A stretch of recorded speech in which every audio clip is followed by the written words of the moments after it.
புராணம் என்கின்ற சொல்லிற்கே பழமை என்கிற ஒரு பொருள் உண்டு.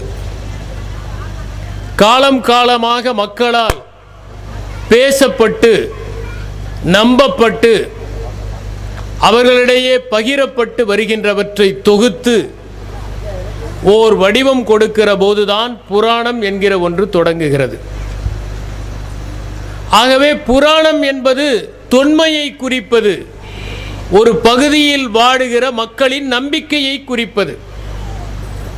மக்கள் காலம் காலமாக எதை நம்பிக்கொண்டிருக்கிறார்களோ, எந்த நம்பிக்கையின் மூலம் அவர்கள் இளைப்பாற முடியும் என்று நினைக்கிறார்களோ, எந்த நம்பிக்கை அவர்களை பயத்திலிருந்தும் பதற்றத்திலிருந்தும் விடுதலை பெற்றுத் தரும் என்று நினைக்கிறார்களோ, அதைத்தான் நாம் புராணம் என்று சொல்லுகிறோம். அதைத்தான் நாம் வழிபாட்டுக்கு உகந்ததாகவும் வழிகாட்டுவதற்கு உகந்ததாகவும் பின்பற்றுவதற்கு உகந்ததாகவும் கருதுகிறோம். சொந்த புராணம் என்று சொல்வதற்கு முன்னால் ஆன்மீகம் என்பதை பற்றி நாம் தெளிவாக புரிந்து கொள்ள வேண்டிய காலத்திலே வாழ்ந்து கொண்டிருக்கிறோம் என்பதை கூற விரும்புகிறேன். ஒரு குழந்தையை தாய் இரவு படுக்கப் போகிற போது இரவு பிரார்த்தனையை சொல்லிவிட்டாயா என்று கேள்வி கேட்டாள். அந்த குழந்தை உடனே கடவுளை பார்த்து சொன்னது, கடவுளே, நேற்றே நான் என்னுடைய பிரார்த்தனையை உனக்கு சொல்லிவிட்டேன். இந்த ஒரு நாளில் நீ ஒன்றும் பெரிதாக செய்ததாக எனக்கு தோணவில்லை. இருந்தாலும் மறுபடி உன்னுடைய காதிலே போட்டு வைக்கிறேன். உன்னால் முடிந்ததை செய் என்று சொன்னது. காரணம், பிரார்த்தனை என்று சொன்னாலே நாம் எதிர்பார்ப்புகள் அடங்கிய மனுவை இறைவனிடம் கொடுப்பது என்பதுதான். நான் மாவட்ட ஆட்சியராக இருக்கிற போது சில கிராமங்களுக்கு செல்வது உண்டு. அவ்வாறு எந்த கிராமத்திற்கு சென்றாலும் திடீரென்று ஒருவர் ஒரு மனுவை கொண்டு வந்து கொடுப்பார். இது யாருக்கும் சொல்லாமல் வியப்பாக, எதிர்பார்க்காத ஒரு முகாமாக அந்த கிராமத்திற்கு செல்லுவோம்.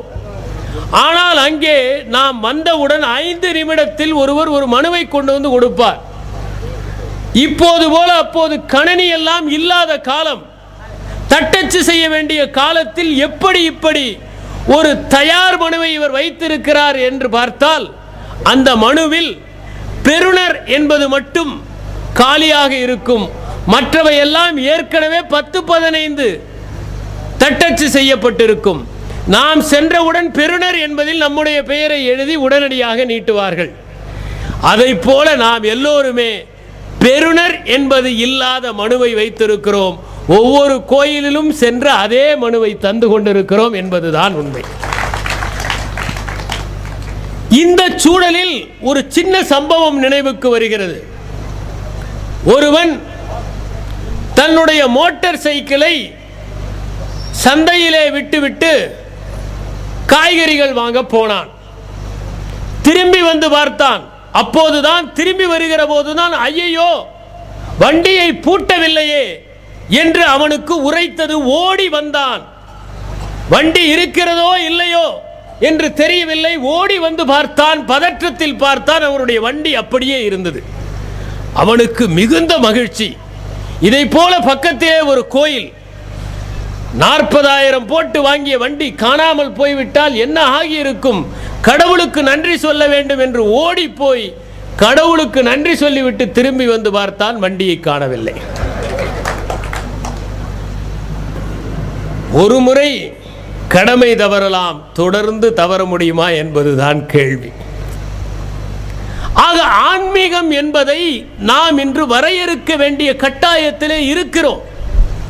நாம் ஆன்மீகத்திற்கும் இறைமைக்கும் கொடுத்திருக்கிற வியாக்கியானங்கள், விளக்கங்கள் ஆகியவற்றை மறுபரிசீலனை செய்ய வேண்டிய சூழலில் நாம் இருக்கிறோம். இன்று ஆன்மீகம் என்பது எதை சுட்டுவதாக இருக்கிறது? அது கோரிக்கைகள் அளிப்பதாக இருக்கிறதா? வெறும் பிரார்த்தனைகளாக இருக்கிறதா? அல்லது பழிவாங்கும் உணர்விலே நடத்தப்படுகிறதாக இருப்பதா என்பதையெல்லாம் சிந்தித்து ஒரு தெளிவுக்கு வந்தால் நம்முடைய வாழ்க்கையை இன்னும் இன்னும் செம்மையாக்கிக் கொள்வதற்கான வாய்ப்புகள் கிடைக்கும். அதை குறித்துத்தான் நாம் எல்லோரும் இன்று பரிசீலிக்க போகிறோம், பகிர்ந்து கொள்ளப் போகிறோம், பரிமாறிக்கொள்ளப் போகிறோம். நம்முடைய உள்ளத்திலே இரண்டு விதமான எண்ணங்கள் இருக்கின்றன. நாம் எந்த எண்ணத்திற்கு அதிகமாக முக்கியத்துவம் கொடுக்கிறோம் என்பதை பொறுத்துத்தான் வாழ்க்கை இருக்கிறது. ஒரு பக்கம் நேர்மறையான எண்ணங்கள், சாதிக்க வேண்டும் என்கிற எண்ணம், அன்பு செலுத்த வேண்டும் என்கிற எண்ணம், கருணையோடு திகழ வேண்டும் என்கிற எண்ணம், மற்றவர்களுக்கு உதவி புரிய வேண்டும் என்கிற எண்ணம், பார்ப்பவர்களிடமெல்லாம் புன்னகை புரிய வேண்டும் என்கிற உள்ளம், நம்மிடம் இருப்பதையெல்லாம் பகிர்ந்து கொள்ள வேண்டும், சில நேரங்களில் நாம் இழந்தாலும் பரவாயில்லை என்று நினைக்கக்கூடிய மனம், இது ஒரு பக்கம் நடந்து கொண்டிருக்கிறது. இன்னொரு பக்கம் எதிர்மறையான எண்ணங்கள். அந்த எதிர்மறையான எண்ணங்கள் அனைத்துமே நம்முடைய அனுபவத்தினால் நிகழ்ந்தவை. நாம் சரித்திரத்தை வாசிக்கிறோம். சரித்திரத்திலே அதிகமாக எழுதப்பட்டிருப்பது ஷாஜகானுக்கு அவுரங்கசீப் செய்த துரோகம் தானே தவிர, அவருடைய பெண்ணொருத்தி இருக்கிறாள், ஜெகன்னாரா என்று பெயர். அவள் தந்தையை பார்த்து கொள்ள வேண்டும் என்கிற காரணத்திற்காக திருமணம் கூட செய்து கொள்ளவில்லை. தந்தையின் நிழலிலேயே இருந்து சேவகம் செய்து உயிரை விடுகிறாள். ஆக ஒரு பக்கம் துரோகம், இன்னொரு பக்கம் விசுவாசம். நம்முடைய வாழ்க்கையிலே தொடர்ந்து நாம் சந்திக்கின்ற துரோகங்கள், ஏமாற்றங்கள், அவமானங்கள், நம்மை விட தகுதி குறைந்தவர்கள் சிலாகப்படுகிற சூழல், நம்மை விட தகுதி குறைவானவர்களை கொண்டாடுகின்ற ஒரு சூழல், ஒன்றுமே செய்யாதவர்களை, தக்கையானவர்களை போற்றி புகழ்கிற மனப்பான்மை, இவற்றை எல்லாம் நாம் ஒருபுறம் சந்தித்துக் கொண்டிருக்கிறோம். இந்த சூழல்கள் எல்லாம் நம்முடைய உள்ளத்திலே ஒரு எதிர்மறையான எண்ணத்தை ஏற்படுத்துகிறது. ஒவ்வொரு மனிதனுடைய உள்ளத்திலும் ஒரு பக்கம் நேர்மறையான ஆக்கப்பூர்வமான சிந்தனைகள், இன்னொரு பக்கம் எதிர்மறையான கீழே பிடித்து இழுத்து தள்ளுகிற ஒரு சிந்தனை. ஒரு வித்தியாசமான பரிசோதனையை ஒரு மனிதனுக்கு செய்தார்கள். வடது பக்கத்து மூளையையும் இடது பக்கத்து மூளையையும் இணைப்பதற்கு ஒரு பகுதி இருக்கிறது. அதற்கு பெயர் கார்பஸ் கலோசம் என்று.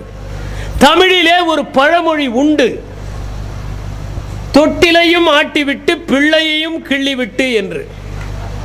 இந்த பழமொழி மிகவும் உண்மையான, நேர்த்தியான, நியாயமான, அறிவியல் பூர்வமான பழமொழி என்று சொல்ல விரும்புகிறேன். நம்முடைய இரண்டு பக்க மூளையையும் இணைக்கிற அந்த கார்பஸ் கலோசம் என்கிற பகுதியை நீங்கள் கத்திரியால் வெட்டி விட்டு விட்டால் அவன் பிள்ளையையும் கிள்ளுவான், தொட்டிலையும் ஆட்டுவான். ஏனென்றால் ஒரு பக்க மூளை செய்கிற செயலின் தன்மை அடுத்த பக்க மூளைக்கு செல்லாது.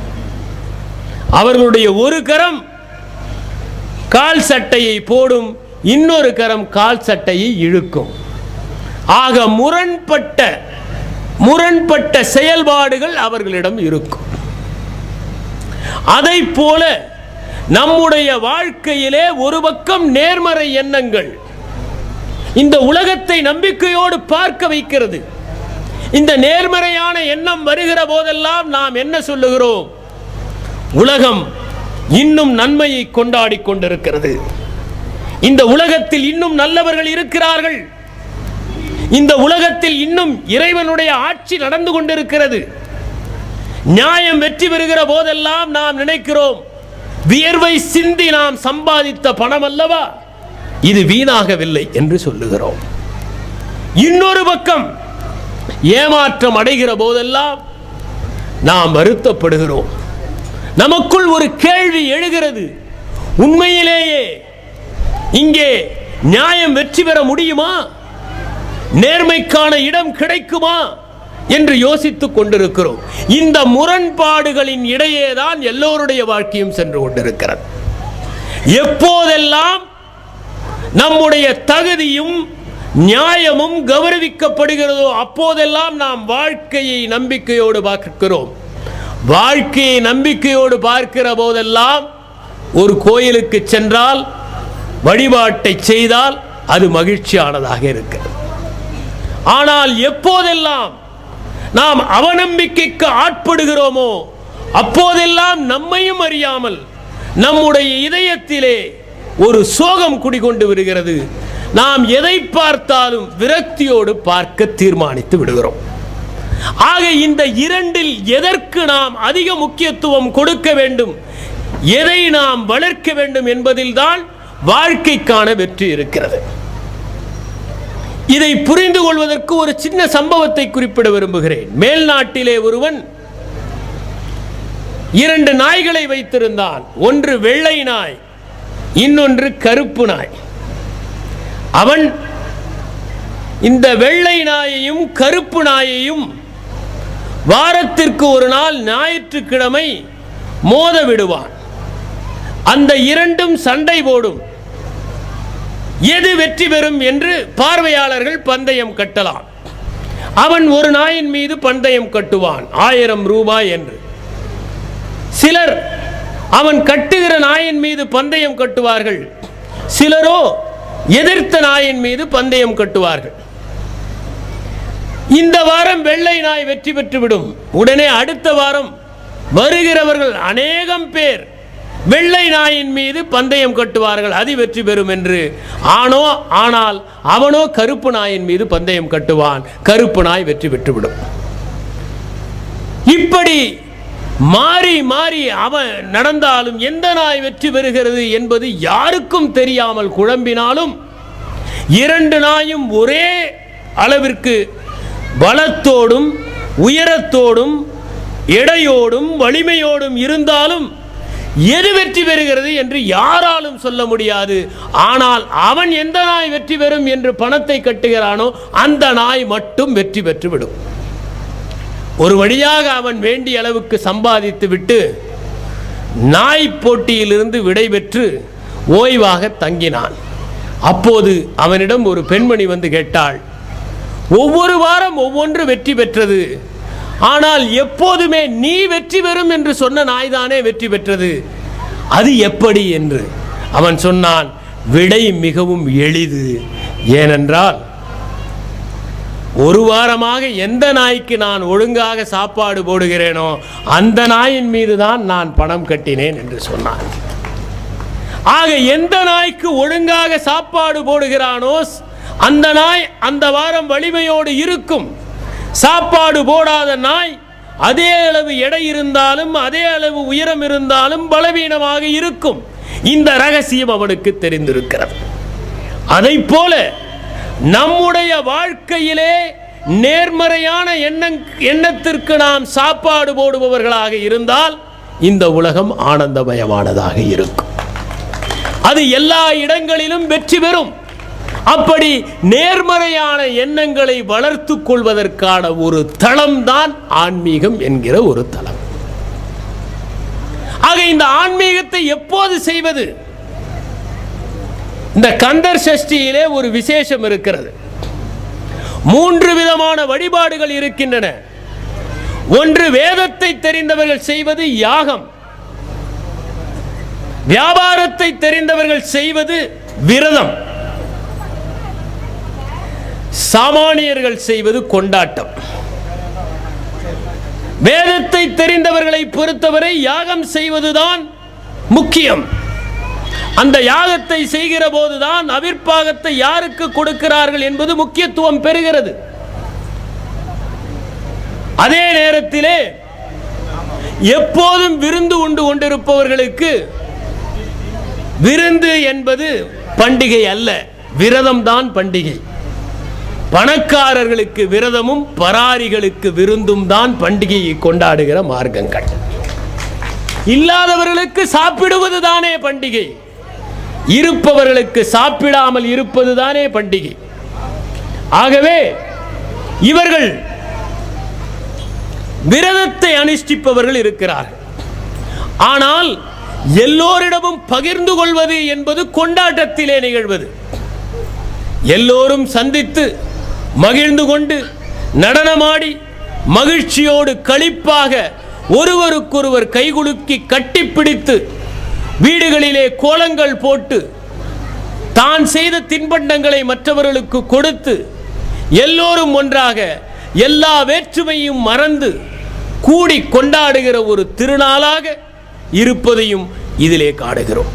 ஆகவே 3 விதமானவற்றையும் ஒருங்கிணைக்கிற ஒரு பண்டிகையாக இது இருக்கிறது என்பதுதான் இதனுடைய சிறப்பு. இந்த இடத்திலே அப்படி இதை நடத்துகிறார்கள் என்பதுதான் இதனுடைய சிறப்பு. ஆனால் நாம் ஆன்மீகம் என்று சொல்லுகிற போது இது ஏதோ சில நாட்களுக்கு ஆனது என்று நினைக்கிறோம். அல்லது அந்த 1 மணி நேரம் கோயிலுக்கு செல்வது மட்டும்தான் ஆன்மீகம் என்று நினைக்கிறோம். அல்லது காலையிலே நாம் பூசனை செய்கிற போதுதான் ஆன்மீகம் நிகழ்கிறது என்று நினைக்கிறோம். இந்த தவறான புரிதலின் காரணமாகத்தான் வாழ்க்கை முழுவதையும் நாம் இறைமையை பூசிக்கொண்டு வாழ்வதற்கு மறந்து விடுகிறோம். ஒரு சின்ன சம்பவத்தை குறிப்பிட விரும்புகிறேன். ஒரு பள்ளியில் கால்பந்து கற்றுத்தருவது என்று மாணவர்களை கூப்பிட்டார்கள். 22 மாணவர்களை நிறைய போட்டிகள் வைத்து தேர்ந்தெடுத்தார்கள். ஓட்டப்பந்தயம், அகலத் தாண்டுதல், நீளத் தாண்டுதல் போன்ற பலவற்றை வைத்து 22 மாணவர்களை தேர்ந்தெடுத்தார்கள். இந்த 22 மாணவர்களையும் எப்படியாவது உலக அரங்கிலே இந்தியா கால்பந்திலே பதக்கம் பெற வேண்டும் என்பதற்காக பயிற்சி கொடுக்க வேண்டும் என்று முடிவு செய்தார்கள். அந்த 22 பேருக்கும் வெளியிலிருந்து ஒரு பயிற்சியாளரை வரவழைத்தார்கள். அந்த பயிற்சியாளர் வருவார் என்று எல்லா மாணவர்களும் ஆவலோடு காத்திருந்தார்கள். பயிற்சியாளர் வந்தார். ஆனால் அவர்கள் எல்லோரும் அவரை பார்த்து ஏமாந்து போனார்கள். வாட்ட சாட்டமாக இருந்தார், வாலிப்பாக இருந்தார், துருதுருவென்று இருந்தார், துடிப்பாக இருந்தார். ஆனால் அவர் கையிலே கால்பந்து இல்லை. கால்பந்து இல்லாமல் எப்படி பயிற்சியை தர முடியும்? எல்லோரும் குழம்பினார்கள். அப்போது ஒரு மாணவன் அவரிடம் சென்று கேட்டான், ஐயா, நீங்கள் பயிற்சி கொடுப்பதற்காக வந்திருக்கிறீர்களே, கால்பந்து இல்லாமல் வந்திருக்கிறீர்களே, எப்படி நீங்கள் பயிற்சி கொடுக்க போகிறீர்கள்? அவர் கேட்டார், கால்பந்தை நீங்கள் எல்லோரும் பார்த்திருக்கிறீர்கள் அல்லவா? ஆமாம். கால்பந்து விளையாடுகிற போது எத்தனை பந்து இருக்கிறது? 22 பேர் விளையாடுகிறார்கள், ஆனால் ஒரு பந்து தான் இருக்கிறது என்றான் ஒருவன். உண்மைதான். ஆகவே ஒரு நேரத்தில் எத்தனை பேரிடம் பந்து இருக்கும்? ஒருவரிடம் தான் இருக்கும். ஆக ஒரு நேரத்தில் ஒருவரிடம் பந்து இருக்கும் என்றால் மீதி 21 பேரிடம் பந்து இருக்காது. ஆக அந்த 21 பேரும் பந்து இல்லாமல் என்ன செய்கிறார்கள் என்பதை பொறுத்துதான் பந்து வைத்திருக்கிற ஒருவன் கோலடிப்பானா இல்லையா என்பது தீர்மானிக்கப்படும். ஆக பந்து இல்லாதவர்கள் அந்த பந்து இருக்கிறவனுக்கு என்ன ஒத்தாசை கொடுக்கிறான் என்பதை பொறுத்து தான் அந்த அணியின் வெற்றி நிர்மாணிக்கப்படுகிறது. ஆகவே ஒருவன் எவ்வளவு சிறந்தவனாக இருந்தாலும் சரி, அவன் காலிலே பந்து இருக்கிற காரணத்தால் அந்த அணி வெற்றி பெற்று விடாது. அவனை சார்ந்த அத்தனை பேரும் ஒத்தாசை செய்யாமல் இருந்து விட்டால் அவன் எவ்வளவு சிறந்த வீரனாக இருந்தாலும் சரி, எவ்வளவு விரைவாக பந்தை எடுத்து கொண்டு போனாலும் சரி, அந்த அணி வெற்றி பெற முடியாது. அதைப்போல நீங்கள் எவ்வளவு பூஜை செய்தாலும் சரி, எவ்வளவு தூரம் மந்திரம் சொன்னாலும் சரி, எவ்வளவு யாகங்கள் நடத்தினாலும் சரி, எவ்வளவு விரதங்கள் இருந்தாலும் சரி, மீதி நேரங்களில் உங்கள் வழிபாட்டுக்கு தகுந்த வாழ்க்கையை நீங்கள் வாழாவிட்டால் உங்கள் ஆன்மீகம் நிறைவேறாது. இதுதான் உண்மை. ஆக நம்முடைய வாழ்க்கையை வழிபாடாக மாற்றிக்கொள்வது எப்படி என்பதுதான் நாம் தெரிந்து கொள்ள வேண்டிய பயிற்சியின் முக்கியம். அதற்கு ஒவ்வொரு திருத்தலத்தையும் நாம் எப்படி பயன்படுத்திக் கொள்ளலாம்? அங்கே உள்ளே நுழைகிற போது எந்த மனநிலையோடு உள்ளே நுழைய வேண்டும், அங்கிருந்து வெளியே வருகிற போது எந்த மனநிலையோடு வர வேண்டும் என்பதைத்தான் நாம் கற்றுக்கொள்ள வேண்டியவர்களாக இருக்கும். இன்றைய சூழ்நிலையில் மனிதர்கள் கோயிலுக்கு செல்வது என்பது பெரும்பாலும் ஒரு மனையியல் வல்லுநரிடம் செல்வதைப் போலத்தான். வெளிநாடுகளிலே புத்தி சுவாதீனம் உள்ளவர்கள் கூட அடிக்கடி மனையியல் வல்லுநரிடம் செல்வது வழக்கம். ஏனென்றால் மனைவியிடம் பகிர முடியாததை, மகனிடம் பகிர முடியாததை, நண்பனிடம் சொல்ல முடியாததை சொல்வதற்கு ஒரு ஆள் தேவை. அவர் ஒன்றும் தீர்வு சொல்லப் போவதில்லை, அமைதியாக கேட்டுக்கொண்டு இருப்பார். அப்படி கேட்டுக்கொண்டிருப்பதற்கே ஒருவர் தேவைப்படுகிறது. ஏனென்றால் இன்று நீங்கள் உங்கள் வீட்டிற்கு சென்று உங்கள் மனைவியிடம் உங்கள் பிரச்சனையை சொல்ல முடியுமா? சொல்லலாம். ஆனால் அப்புறம் அவளும் அவளுடைய பிரச்சனைகளை சொல்ல ஆரம்பித்து விடுவாள். அவை உங்களை விட நீளமான பட்டியலாக இருக்கும் என்பதால் என்னுடைய பட்டியல் என்னிடமே இருந்து விடட்டும் என்று நினைப்பது நம்முடைய உள்ளம். மனையியல் வல்லுநர்களிடம் சென்றால் அவர்கள் கேட்டுக்கொண்டிருப்பார்கள். ஒரு மிகப்பெரிய வர்த்தகர், வியாபாரி, அவர் ஒரு மனையியல் வல்லுநரை நாடி சென்றார். அந்த மனையியல் வல்லுநர் சொன்னார், நான் எப்போதுமே நிறைய நோயாளிகளை கவனித்துக் கொள்பவன். எனவே முதல் முறை வருகிற போது உங்கள் மனத்தில் இருக்கிற பிரச்சனைகளை எல்லாம் நீங்கள் சொன்னால் போதும். எனவே நான் என்னுடைய டேப் ரெக்கார்டரை ஆன் செய்து விடுகிறேன். நீங்கள் உங்கள் பிரச்சனைகளை எல்லாம் சொல்லிவிடுங்கள். நான் அவற்றை ஓய்வாக இருக்கிற போது கேட்டு உங்களுக்கு மறுபடியும் நேரம் கொடுக்கிறேன். அப்போது நாம் இருவரும் உட்கார்ந்து உங்கள் பிரச்சனைகளை பேசலாம் என்று சொல்லி அவரை உட்கார்ந்து வைத்து டேப் ரெக்கார்டை ஆன் செய்துவிட்டு வெளியே வந்து விட்டார். ஆனால் சிறிது நேரத்தில் அந்த வியாபாரியும் வெளியே வந்து விட்டார். என்ன, உங்கள் பிரச்சனைகளை எல்லாம் சொல்லிவிட்டீர்களா என்று கேட்டார். அதற்கு அவர் சொன்னார், இல்லை, நானும் அதிக வேலை உள்ளவன் தான். போய் பாருங்கள், என்னுடைய டிக்டபோன் உங்களுடைய டேப் ரெக்கார்டரோடு பேசிக் கொண்டிருக்கிறது என்று. ஏனென்றால் ஏற்கனவே அவர் ஒளிப்பதிவு செய்து கொண்டு வந்து விட்டார். அதை போட்டு இந்த டேப் ரெக்கார்டரில் அதை ரெக்கார்ட் செய்வதற்கு வசதியாக அவர் அழுத்தி விட்டு வந்திருக்கிறார். இன்றைய சூழ்நிலையில் பல பேர் கோயிலுக்கு செல்வதற்கு முக்கிய காரணம் வீட்டிலே பகிர்ந்து கொள்ள முடியாததை, நண்பர்களிடம் பகிர்ந்து கொள்ள முடியாததை பகிர்ந்து கொள்வதற்கு ஒருவர் இருக்கிறார். எந்த சலனமும் இல்லாமல் கேட்பதற்கு தயாராக இருக்கிறார். எவ்வளவு சொன்னாலும் அமைதியாக கேட்பதற்கு தயாராக இருக்கிறார். நீங்கள் நினைத்து பாருங்கள், நாம் சொல்லுகிற குறைகளை எல்லாம் உண்மையிலேயே அவர் மனமுருகி கேட்டிருந்தால் பல கோயில்களில் கண்ணீர் அல்லவா ஓடிக்கொண்டிருக்கும். அவ்வளவு குறைகளை அல்லவா நாம் இறக்கி வைக்கிறோம். நாம் கவலைகளை இறக்கி வைக்கிற ஒரு இடமாக கோயிலை பார்க்கிறோம். இது கூட அண்மையிலே வந்த மிகப்பெரிய மாற்றம், சமூக அமைப்பிலே நிகழ்ந்த மாற்றம். ஒரு காலத்திலே மக்கள் ரசித்ததே வேறு. மக்கள் ஒரு காலத்திலே துயரம் நிறைந்த திரைப்படங்களை போய் பார்ப்பார்கள். எந்த படத்திலே அதிகம் கண்ணீர் வருகிறதோ அந்த படத்தை சென்று பார்ப்பார்கள். ஆனால் இன்று நகைச்சுவை இருக்கிற படங்களை பார்க்கிறார்கள். நகைச்சுவை இருக்கிற காட்சிகள் தான் வீட்டிலே பார்க்கப்படுகின்றன. அதற்கு காரணம் என்ன என்றால், ஒரு காலத்திலே வாழ்க்கை இனிமையாக இருந்தது. எனவே துயரம் நிறைந்த காட்சிகளை பார்ப்பதற்கு ஒரு மாற்றத்திற்கு அவர்கள் அதை விரும்பினார்கள். ஆனால் இன்று வாழ்க்கையே துயரமாக இருக்கிறது. எனவே நகைச்சுவையான காட்சிகளை நாம் தேட வேண்டியவர்களாக இருக்கிறோம். சமூக அமைப்பு என்று பார்த்தால், ஒரு காலத்திலே பெற்றோர்கள், தாத்தா பாட்டிகள், குழந்தைகள் எல்லோரும் ஒன்றாக வாழ்ந்தார்கள். ஒரு பிரச்சனை என்று வந்தால் அது தனி மனிதனுடைய பிரச்சனை அல்ல, ஒரு குடும்பத்தின் பிரச்சனையாக அது இருந்தது. ஒரு பாரத்தை பகிர்ந்து கொள்ள நிறைய தோள்கள் இருந்தன. எனவே பாரம் தெரியவில்லை. ஒரு துயரத்தை தாங்கிக் கொள்ள நிறைய தலைகள் இருந்தன. எனவே அந்த கவலை நம் தலையை குனிய வைக்கவில்லை. ஆனால் இன்று தனித்தனியாக வாழ்ந்து கொண்டிருக்கிறோம். கணவனும் மனைவியும் சேர்ந்து வாழ்ந்தாலே அது சாதனையாக இருக்கக்கூடிய சூழலில் வாழ்ந்து கொண்டிருக்கிறோம். அந்த சூழலில் பகிர்ந்து கொள்வதற்கான வாய்ப்புகள் குறைந்து போனதால் தன்னுடைய குறைகளை சொல்வதற்கும் தன்னுடைய அவதிகளை தீர்ப்பதற்கும் தன்னுடைய மனக்குறைபாடுகளை எல்லாம் வடிப்பதற்குமான ஒரு இடமாக பல நேரங்களில் நம் ஆலயங்கள் ஆகிவிடுகின்றன. இது ஒன்றும் தவறு இல்லை. ஏனென்றால் நாம் தொடர்ந்து ஏமாந்து கொண்டே இருக்கிறோம்.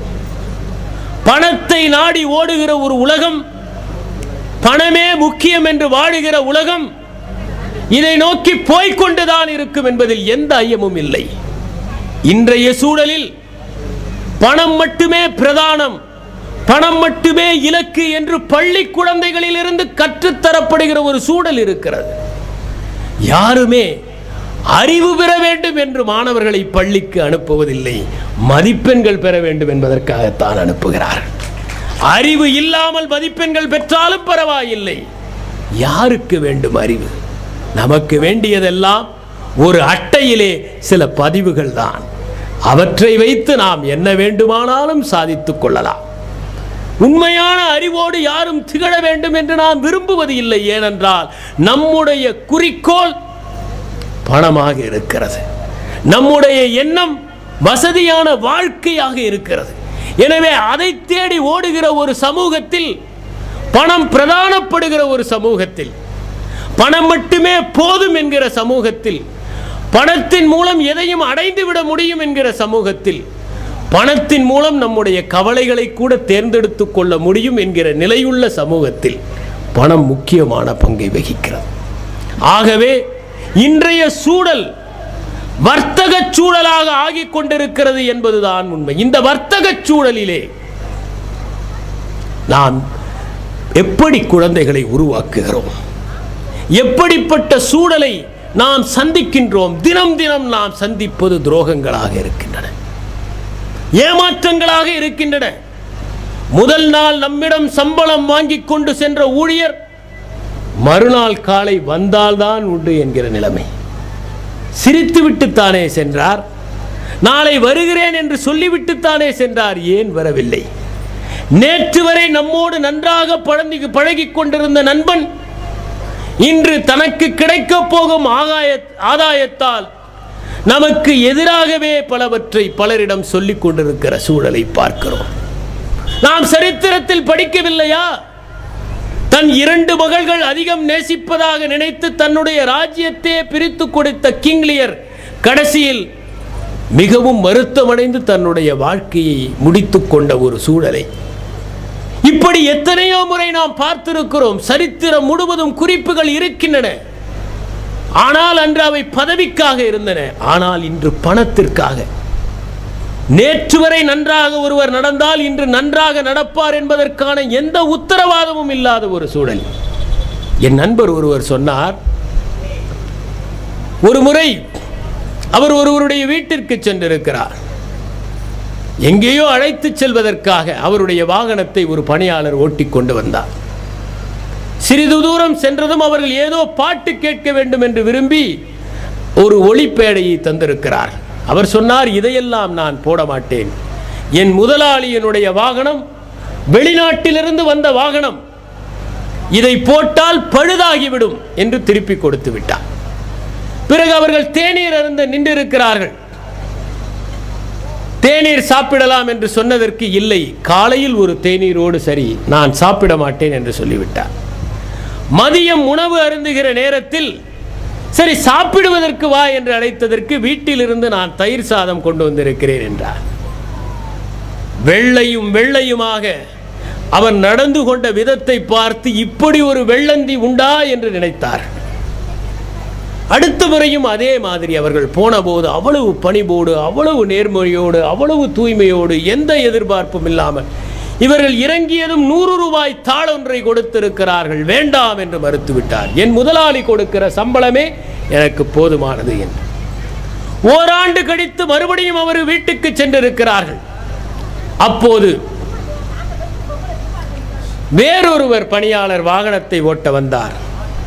முன்பு இருந்த பணியாளர் இல்லையா என்று கேட்டார்கள். இல்லை என்று சொன்னார். மிகவும் நேர்மையானவராயிற்றே, மிகவும் நாணயமானவராயிற்றே. ஆமாம், நாணயமாகத்தான் இருந்தார், நேர்மையாகத்தான் இருந்தார். பிறகு ஏன் அவரை காணவில்லை? மிகவும் நாணயமாக இருக்கிறாரே என்பதனால் ஒரு வியாபார விஷயமாக 2 லட்சம் ரூபாயை என் நண்பரிடம் கொடுப்பதற்கு அவர் மூலம் கொடுத்து அனுப்பினேன். அதற்கு பிறகு அவரை காணவில்லை என்று சொன்னார். ஓடு மீன் ஓட உருமீன் வருவளவும் காத்திருக்கும் கொக்குகளாக மனிதர்கள் மாறிப்போய் விட்டார்கள். ஆக நாம் துரோகங்களை சந்திக்கிற போதெல்லாம் சந்திக்கிற நல்லவர்களையும் துரோகிகளாக நினைத்துக் கொள்ளுகிறோம். ஒரே ஒரு முறை சூடுபட்ட பூனையைப் போல ஒரு முறை நாம் துரோகத்தை சந்தித்தால் அந்த தழும்பையே தடவி கொடுத்து கொண்டே இருக்கிறோம். ஆனால் உலகம் அவ்வளவு அசிங்கம் இல்லை. உலகம் அவ்வளவு அசிங்கமாக இருந்தால் நாம் இங்கே அமைதியாக அமர்ந்து பேசிக் கொண்டிருக்க முடியாது. இன்னமும் நாம் பார்க்கிறோம், எங்கேயாவது புது ஊருக்கு போனால் யாரிடமாவது வழி கேட்டால் வெறும் வழியை சொல்லாமல் அவர்களே வந்து நாம் போக வேண்டிய இடத்தை காட்டிவிட்டு செல்வதை பார்க்கிறோம், ஒரு புன்னகையோடு.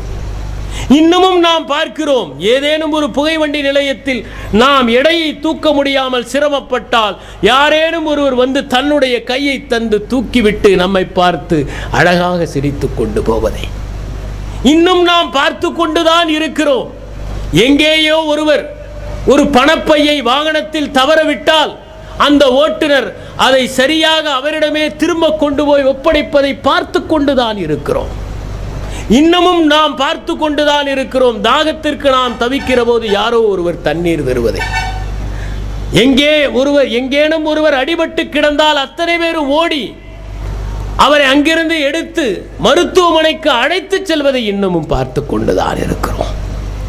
இவர்கள் எல்லோருமே எதையும் எதிர்பார்க்காமல் செய்து கொண்டே இருக்கிறார்கள். இவர்கள்தான் நம்முடைய ஆதர்ச புருஷர்களே தவிர நமக்கு ஏமாற்றத்தை கற்றுத்தருகிறார்களே, துரோகத்தை கற்றுத்தருகிறார்களே அவர்கள் அல்ல.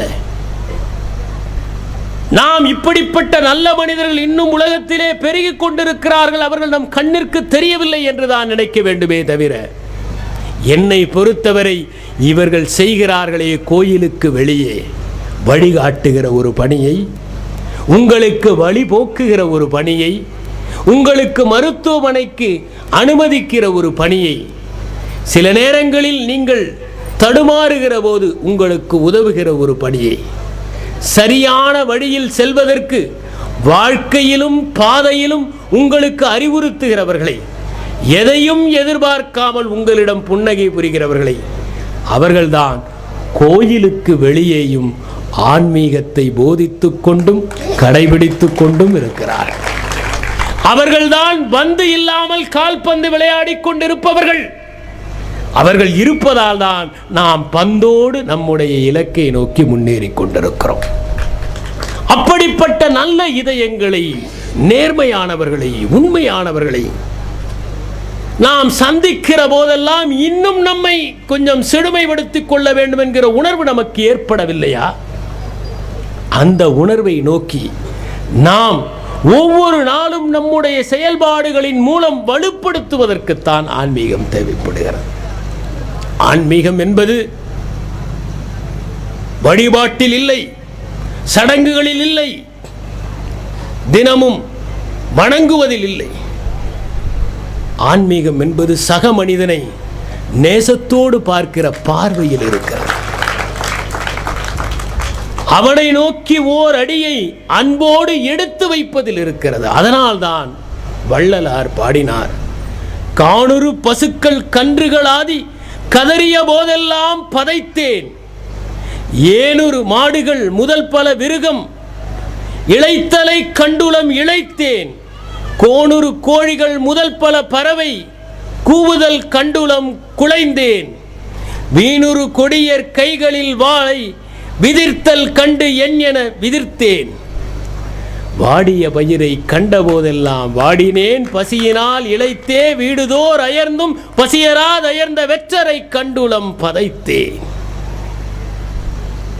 உண்மையிலேயே யாரெல்லாம் கருணையோடு சக மனிதர்களிடம் அன்பு பாராட்டுகிறார்களோ, அவர்களிடம் இருக்கிற இறைமையை நேசிக்கிறார்களோ, அவர்கள் அனைவருமே ஓய்வு பெற்றவர்களாக இருப்பார். நான் வாசித்திருக்கிறேன் 2 முக்கிய புத்தகங்கள். ஒன்று அசோகருடைய வாழ்க்கையை பற்றி எழுதிய சமஸ்கிருத புத்தகம் அசோக வதனம் என்பது, இன்னொன்று அவருடைய வாழ்க்கையை பற்றி எழுதப்பட்ட மகாயாம்சம் என்கிற பாலி மொழி புத்தகம். இந்த புத்தகங்களிலே ஒரு கருத்தை குறிப்பிடுகிறார்கள். புத்தர் பிச்சை பாத்திரத்தை ஏந்தி கொண்டு வழியிலே சென்று கொண்டிருக்கிறார். இங்கே ஒன்றை நான் தெளிவுபடுத்த விரும்புகிறேன். யாசகன் என்பது வேறு, பிச்சைக்காரன் என்பது வேறு. யாசகன் என்பவன் தனக்கு தேவையானது கிடைத்ததும் திருப்தி அடைந்து விடுகிறான். பிச்சைக்காரன் எவ்வளவு கிடைத்தாலும் திருப்தி அடையாமல் இருக்கிறான். எனவே யாசகம் செய்யாமலும் பல பிச்சைக்காரர்களாக நாம் இருக்கிறோம். ஏனென்றால் இன்னும் வேண்டும், பணம்தான் என்று இல்லை, புகழ் வேண்டும் என்று நினைத்தாலும் பிச்சைக்காரர்கள் தானே, பதவி வேண்டும் என்று நினைத்தாலும் பிச்சைக்காரர்கள் தானே, மக்கள் பெருமையாக பேச வேண்டும் என்று நினைத்தாலும் பிச்சைக்காரர்கள் தானே, செய்தித்தாளில் தினமும் படம் வர வேண்டும் என்று நினைத்தாலும் பிச்சைக்காரர்கள் தானே. ஏனென்றால் பிச்சை என்பது திருப்தி அடையாத மனநிலையை குறிக்கிறது. யாசகம் என்பது இல்லாததை பூர்த்தி செய்வதாக இருக்கிறது. ஆகவே புத்தர் யாசகம் பெறுவதற்காக பாத்திரத்தை எடுத்து செல்லுகிற போது அசோகன் சிறுவனாக இருக்கிறான். அந்த பிறவியில் அல்ல, அதற்கு 100 ஆண்டுகள் முந்தைய பிறவியில் அவன் புத்தருடைய பாத்திரத்திலே அவன் கையிலே அவன் விளையாடி கொண்டிருந்த மண் உருண்டை தான் இருக்கிறது. ஒரு சின்ன குழந்தைக்கு கையில் எது இருக்கிறதோ அதைத்தான் தர வேண்டும் என்று தோன்றும். குழந்தைகளை பொறுத்தவரை அவை கையில் எதை வைத்திருக்கின்றனவோ அவையே மேன்மையானவையாக இருக்கும். ஆகவே அசோகர் அந்த உருண்டையை கொண்டு போய் அவருடைய பாத்திரத்திலே போட்டார். புத்தருடைய கொள்கை யார் எதை கொடுத்தாலும் ஏற்றுக்கொள்ள வேண்டும் என்பதுதான். ஒரு சீடன் கேட்கிறான், தாத்தகத்தரே, ஒருவேளை நமக்கு யாராவது மாமிசம் கொடுத்தால் நாம் ஏற்றுக்கொள்ளலாமா? புத்தர் சொன்னார், நம்முடைய உடையை பார்த்து, நம்முடைய நடையை பார்த்து, நம்முடைய கோலத்தை பார்த்து யாருக்கும் அப்படி மனம் வராது. ஆனாலும் அவர்கள் அப்படி கொடுத்தால் அதை ஏற்றுக்கொள்ளத்தான் வேண்டும். ஏனென்றால் அவர்கள் கொடுப்பது என்பது நம்முடைய பசியை போக்குவதற்காக. ஆனால் தொடர்ந்து இதையே சாக்காக வைத்துக்கொண்டு நீங்கள் மாமிசம் சாப்பிடக்கூடாது என்று சொன்னார். கடைசியில் புத்தருக்கு சுந்தா என்பவன் பன்றி மாமிசத்தில் விஷத்தை வைத்த உணவை கொடுத்துத்தான் கொன்றான் என்பது வரலாறு. அவன் தெரிந்து கொள்ளவில்லை. புத்தருக்கு எதிராக அவரை கொல்ல வேண்டும் என்று நினைத்தவர்கள் அந்த மாமிசத்திலே கொஞ்சம் நஞ்சை வைத்து கொடுத்து விட்டார்கள். புத்தர் அதை அறிந்தார். அறிந்த பிறகு அவர் சொன்னார், இதை நான் மட்டும் சாப்பிடுகிறேன், வேறு யாருக்கும் கொடுக்காமல் அதை புதைத்து விடு என்று தன்னுடைய சித்தப்பா மகன் ஆனந்தனிடம் சொல்லிவிட்டு சாப்பிட்டார். அப்படித்தான் அவருடைய மரணம் உருவானது.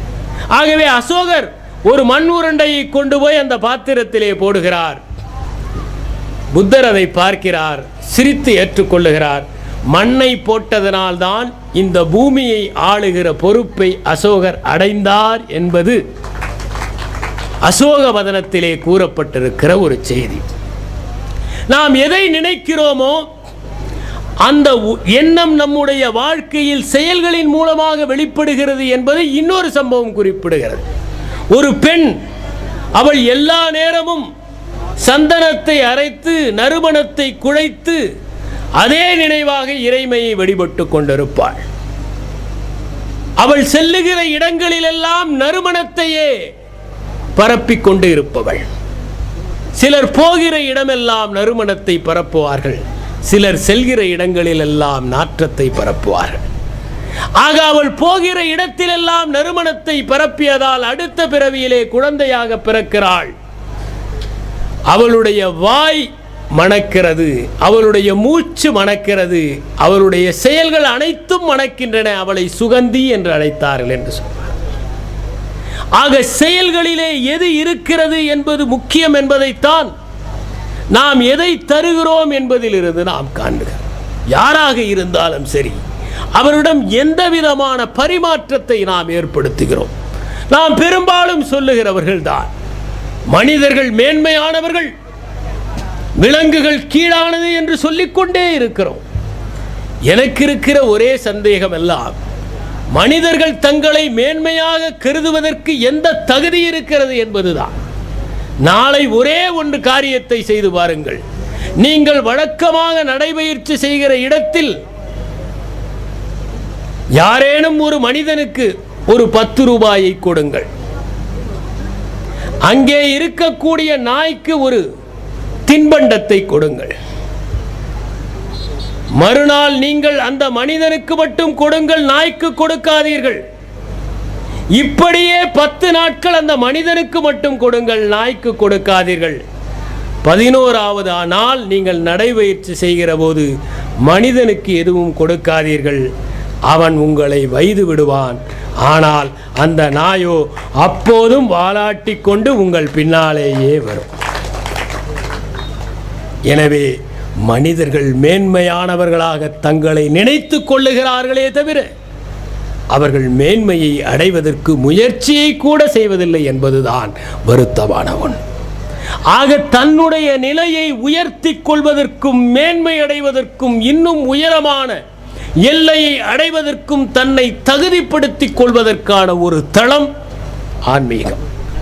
அதிலே ஒருவர் மட்டும் வந்து கிடைத்து ஆடுவதைப் போல அந்த 1 நிமிடம் 2 நிமிடம் 1 மணி நேரம் மாத்திரமே நம்முடைய வாழ்க்கையிலே பூஜை, பஜனை, வழிபாடு அனைத்தும் இருக்கின்றன. ஆனால் அதை தாண்டி மற்ற நேரங்களில் பந்து இல்லாத வீரர்களைப் போல நாம் வாழ்க்கையிலே எதிர்கொள்கிறவர்களோடு அந்த வழிபாட்டை எப்படி நடைமுறைப்படுத்துகிறோம் என்பதில்தான் வாழ்க்கையில் அம்சம் இருக்கிறது. ஆதிசங்கரர் சொன்னார், இந்த உலகம் என்பது சுயம்தான், உன்னுடைய சுயம்தான் உலகம். உலகம் என்பதும் சுயம் என்பதும் வேறு அல்ல.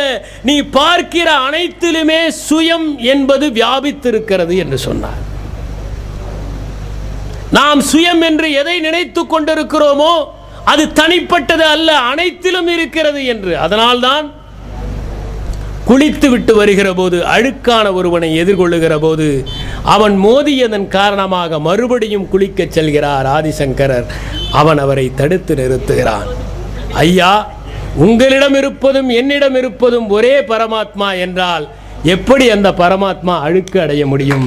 எப்படி நீங்கள் குளிப்பதற்காக செல்லுகிறீர்கள் என்று உடனே அவன் பாதங்களில் விழுந்து சாஷ்டாங்கமாக அவனையே தன்னுடைய குருவாக ஏற்றுக்கொண்டார். அது சிவன்தான் அப்படி வந்தார் என்பது பின்னால் நாம் சேர்த்த இடைச்செருகள். ஏனென்றால் தனி மனிதன் ஒருவன் மிகப்பெரிய நிலையிலே இருக்கவே முடியாது என்று எண்ணுவதுதான் நம்முடைய மனப்பான்மை. மூவா அவர்கள் எழுதினார்கள், இன்றைய காலகட்டத்தில் ஒரு காப்பியம் தோன்றவே முடியாது. ஏனென்றால் இன்றைய காலகட்டத்தில் ஒப்பற்ற ஒருவனாக நாம் யாரையும் ஏற்றுக்கொள்ள தயாராகவே இல்லை என்று. ஒப்பற்ற ஒருவன் இருந்தால் கூட அவனிடம் ஏதேனும் தவறு கண்டுபிடிப்பதில் தான் நாம் குறிக்கோளாக இருப்போமே தவிர ஒருபோதும் அவர்கள் ஒப்பற்றவர்கள் என்று சொல்லவே நாம் தயாராக இருக்கப் போவது இல்லை. ஆக அந்த சூழ்நிலையிலே பார்க்கிற போது இந்த உலகம் முழுவதும் நம்முடைய சுயத்தின் வெளிப்பாடு என்று சொன்னால் நாம் எதை அணுகுகிற போதும் ஆன்மீக நெறியோடு அணுகுபவர்களாக இருப்போம். நம்முடைய வாழ்க்கையை நாம் எதை செய்தாலுமே அதில் ஒரு வழிபாட்டுத்தன்மை வந்து விடுகிறது. நாம் குளிப்பதிலும் ஒரு வழிபாட்டுத்தன்மை, சாப்பிடுவதிலும் ஒரு வழிபாடுத்தன்மை, உடையுடுத்துவதிலும் ஒரு வழிபாடு, நடந்து போவதிலும் ஒரு வழிபாடு, மற்றவர்களோடு பேசுவதிலும் ஒரு வழிபாடு என்று வாழ்க்கையின் ஒவ்வொரு கட்டத்திலும் வழிபாட்டு உணர்வை நாம் அடர்த்தியாக செலுத்திக் கொள்ள முடியும். ஒரு சின்ன உதாரணத்தை சொல்லுகிறேன். நாம் ஏன் கோயிலுக்கு செல்லுகிறோம்? ஒரு சின்ன உதாரணத்தை சொன்னால் உங்களுக்கு தெளிவு கிடைக்கும். ஒரு மாணவன் 3 மணி நேரம் தேர்வு எழுதுகிற போது அவனுடைய மனநிலை எப்படி இருக்கிறது? அவன் ஒரு உச்சபட்ச விழிப்புணர்வில் இருக்கிறான். அந்த 3 மணி நேரம் என்ன நடந்தாலும் அதை பற்றி அவன் கவலைப்பட போவது இல்லை. அந்த 3 மணி நேரமும் அந்த தேர்வு தாள் ஒன்றுதான் அவனுடைய உலகமாக இருக்கிறது. அவனுடைய அத்தனை சக்தியும் அவனுடைய கைகளின் வழியாக இறங்குகிறது விடைகளாக.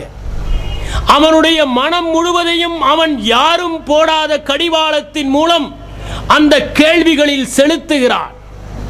அவனுடைய அத்தனை ஆற்றலையும் உடலில் திரட்டி வந்து அவன் அப்போது விடையளிக்கிறான். அந்த 3 மணி நேரத்தில் அவன் உடலை தேய்த்து கொண்டு அந்த தேர்வை எழுதுகிறான். இதே சக்தியை அவன் ஆண்டு முழுவதும் செலவழித்து படித்திருந்தால் எவ்வளவு பெரிய வெற்றியை அவனால் ஈட்ட முடியும். அதைப் போல கோயிலிலே வழிபடுகிற போது நாம் காட்டுகிற அந்த உச்சபட்ச விழிப்புணர்வை வாழ்க்கை முழுவதும் காட்ட முடிந்தால் நாம் எவ்வளவு மேன்மையான மனிதர்களாக ஆவோம் என்பதைத்தான் நாம் சிந்திக்க வேண்டும். முருகன் என்கிற சொல் தமிழர்களோடு ஐக்கியமான ஒரு சொல். இன்னும் சொல்ல போனால் இந்தியா முழுவதிலும் பயணம் செய்தவர்கள் பலர் இருக்கிறீர்கள். தமிழ்நாட்டை போல திரும்புகிற திசையெல்லாம் முருகனுக்கான கோயில்களும் ஆலயங்களும் வழிபாடுகளும் வேறெங்கும் நடப்பது இல்லை. அதனால்தான் நாம் முருகனை நம் சொந்த கடவுள் என்று சொல்லி பெருமை அடைகிறோம். அந்த முருகன் என்பது வெறும் வடிவம் அல்ல, அது ஒரு தன்மையை குறித்தது.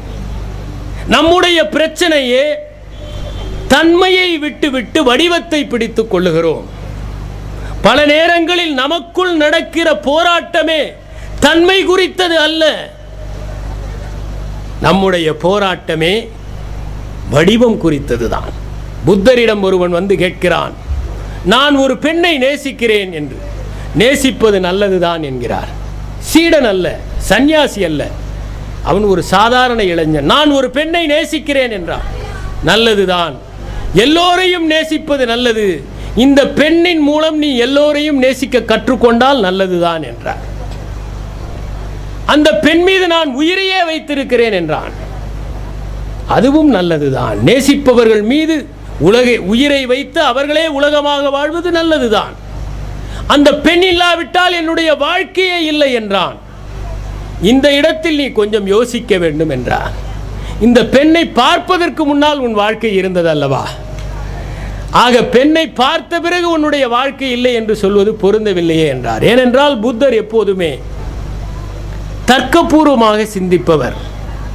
அவரிடம் ஒருவன் வந்து சொல்லுகிறான், என் உடல் முழுவதும் வலிக்கிறது, இது போன ஜென்ம பயனாக இருக்குமா என்று. அதற்கு புத்தர் சொல்கிறார், போன ஜென்மமும் இல்லை, இந்த ஜென்மமும் இல்லை, ஏதோ உடலில் குறைபாடு இருக்கிறது, நல்ல மருத்துவரை பார் என்றார். நமக்கு சர்க்கரை வியாதி வந்ததற்கு போன ஜென்மம் என்ன செய்ய முடியும்? இப்போது எங்கே போனாலும் சர்க்கரை வேண்டுமா என்று கேட்கிறார்கள். நம்மை பார்த்தால் அப்படி தோன்றுகிறதா என்று கூட நான் நினைப்பது உண்டு. ஆனால் 20 ஆண்டுகளாக என்னை பார்த்து கேட்கிறார்கள், ஒரு ஜாங்கிரி கொண்டு வா என்றால் சர்க்கரையோட சர்க்கரை இல்லாமலா என்று கேட்கிறார்கள். ஜாங்கிரியை சர்க்கரை இல்லாமல் சாப்பிடுவார்களா என்று கேட்டேன். இல்லை இல்லை, சர்க்கரை இல்லாமல் வேறொரு பொருள் போட்டு இனிப்பதைப் போல நாங்கள் தயார் செய்து வைத்திருக்கிறோம் என்று சொன்னார். புத்தர் சொன்னார், உன் உடலில் கோளாறு ஏதோ இருக்கிறது, அதற்கும் போன ஜென்மத்திற்கும் சம்பந்தம் இல்லை. ஆகவே மிகவும் அறிவுபூர்வமாக சிந்திப்பதை இந்தியாவிற்கு கற்றுத்தந்தவர் புத்தர். புத்தர் கேட்டார் அந்த இளைஞனை பார்த்து, சரி தம்பி, இவ்வளவு தூரம் நேசிக்கிறாயே, யார் அந்த பெண் என்று. நான் அவளை இன்னும் பார்த்ததே இல்லை என்றான். பார்க்காத பெண்ணின் மீது நேசம் கொள்வதைப் போலத்தான் நாமாக ஒரு வடிவத்தை கொடுத்து அதற்காக போட்டியும் சண்டையும் இரத்தத்தையும் சிந்துகிற ஒரு போராட்டம் என்பதுதான் உண்மை. நம்முடைய பிரச்சனை எல்லாம் தன்மையை பற்றி அல்ல. நீ சொல்லுகிற பெயரா, நான் சொல்லுகிற பெயரா, கூம்பு வடிவமா அல்லது கோபுர வடிவமா, எந்த வடிவம் என்பதுதானே தவிர அந்த தன்மை அதை குறிக்கிறதா என்பதை பற்றி நாம் கவலைப்படுவதில்லை. ஆனால் தமிழர்கள் இன்று வாழ்கிற வாழ்க்கை எப்படி வேண்டுமானாலும் இருக்கட்டும், இன்று நாம் வாழ்கிற வாழ்க்கையே அல்ல. நாம் மிகச் செறிவாக வாழ்ந்த காலம் ஒன்று உண்டு, நிறைவாக வாழ்ந்த காலம் ஒன்று உண்டு. உலகமே திரும்பி பார்க்கிற அளவிற்கு வங்காள விரிகுடாவை எரி திரை கடல் என்று அழைத்தவர்கள் நாம். அந்த கடலை எரித்ரியன் சி என்று எழுதினான் பிளைனி போன்றவர்கள். ஆங்கிலேயர்கள் வந்த பிறகுதானே அது வங்காள விரிகுடா, அது இந்திய பெருங்கடலானது. அதுவரை அது அலைகளை எரிந்து ஆர்ப்பரிக்கிற கடல். அப்படி செறிவாக வாழ்ந்தவர்கள் நாம் அந்த முருகு என்பதற்கு ஒரு தன்மையை கொடுத்திருக்கிறோம். அதைத்தான் திருவிக்கா மிக அழகாக சொல்லுகிறார். முருகு என்பது வெறும் மனிதன் அல்ல, அதற்கு ஒரு அன்பிகுதியை கொடுத்து மனிதனாகவோ தெய்வமாகவோ ஆக்குவதற்கு முன்னால் அதற்குள்ளே இருக்கிற தன்மையை புரிந்து கொள்ளுங்கள் என்றார். முருகு என்கிற சொல்லிற்கு பெயர் அழகு, இளமை, மனம், கடவுட்தன்மை ஆகிய நான்கும். இந்த நான்கை அடிப்படையாக கொண்டு வந்தவர்கள் தான் தமிழர்கள். தமிழர்களைப் போல அழகை நேசித்தவர்கள் இல்லை. அழகு என்று சொன்னால் தயவு செய்து அதற்கு நீங்கள் ஓர் உருவத்தை கொடுத்து விடாதீர்கள். அழகு என்றால் என்ன என்பதற்கு நக்கீரரே திருமுருகாற்றுப்படையிலே ஒரு விளக்கத்தை தருகிறார். கைப்புணந்தியற்றா கவின்பெரு வனப்பு, கைகளால் செய்ய முடியாத மிகச்சிறந்த அழகு. எப்போது கைகளால் ஒன்று செய்யப்படுகிறதோ அப்போது அது அழகு அல்ல. நாம் எப்போது அழகாவதற்கு முயற்சி செய்கிறோமோ அப்போது நாம் அழகல்ல. நம்மை யாரும் எந்த அழகு நிலையத்திலும் அழகாக்கி விட முடியாது. ஆக செயற்கையாக இருப்பது அல்ல அழகு, இயற்கையாக இருப்பது அழகு. 60 வயதில் 60 போல இருந்தால் அது அழகு, 60 வயதில் 20 போல இருந்தால் அது குற்றம், ஏதோ தவறு நடந்திருக்கிறது என்று பொருள். அவர்களை குறைந்தது 2 ஆண்டுகளாவது. ஆக செயற்கையாக இருப்பது அனைத்துமே அவலட்சணம், இயற்கையாக இருப்பது எல்லாமே அழகு. ஆனால் மனிதன் என்ன செய்கிறான்? செயற்கையை நேசிக்க கற்றுக்கொண்டு விட்டான். இன்று அல்ல, நேற்று அல்ல, 500 ஆண்டுகளுக்கு முன்பே. பீர்பால் அக்பரிடம் சொல்லுகிறார், மாமன்னரே, செயற்கைக்குத்தான் எப்போதும் மதிப்பு. அக்பர் சொன்னார், என்னால் ஏற்றுக்கொள்ள முடியவில்லை, இயற்கைக்குத்தானே மரியாதை இருக்க வேண்டும். இல்லை, நீங்களே செயற்கைக்குத்தான் மரியாதை கொடுப்பீர்கள். நான் ஒத்துக்கொள்ள மாட்டேன். நீ அதிக பிரசங்கியாக பேசுகிறாய். சரி, ஒரு நாள் நான் நிரூபிக்கிறேன். 2-3 மாதங்கள் ஆயின. ஒருவன் ஒரு செயற்கை மலரை எடுத்துக்கொண்டு வந்தான். அப்படியே ரோஜா போல இருக்கிறது. அதற்கு மனம் இல்லையே தவிர அதன் இலை, அதன் மேலே இருக்கிற பனித்துளி அத்தனையும் ஒரு ரோஜாவை போலவே இருக்கிறது. மிகவும் மகிழ்ந்து அதை செய்து வந்தவனுக்கு 1000 தினார்களை பரிசளிக்கிறார். அடுத்தது ஒருவன் உண்மையான ரோஜா செடியை எடுத்துக்கொண்டு வந்தான். அதை பார்த்த அக்பர் சரியாக கூட பார்க்காமல் 1 தினாரை கொடுத்தார். அவர் கையை பிடித்தார் பீர்பால். பாருங்கள், செயற்கையானதற்குத்தானே நீங்களே மரியாதை கொடுக்கிறீர்கள். செயற்கையான மலருக்கு 1000 ரூபாய், இயற்கையானதற்கு ஒரே 1 தினார். ஆகவே மனிதர்கள் செயற்கையைத்தான் அதிகம் நேசிக்கிறார்கள். ஏனென்றால் இறைமை செய்ததை விட நான் செய்தது பெரிது என்று நினைக்கிற அகங்காரம் மனிதனுக்கு உண்டு. செயற்கையாக எதை செய்தாலும் அது அழகல்ல.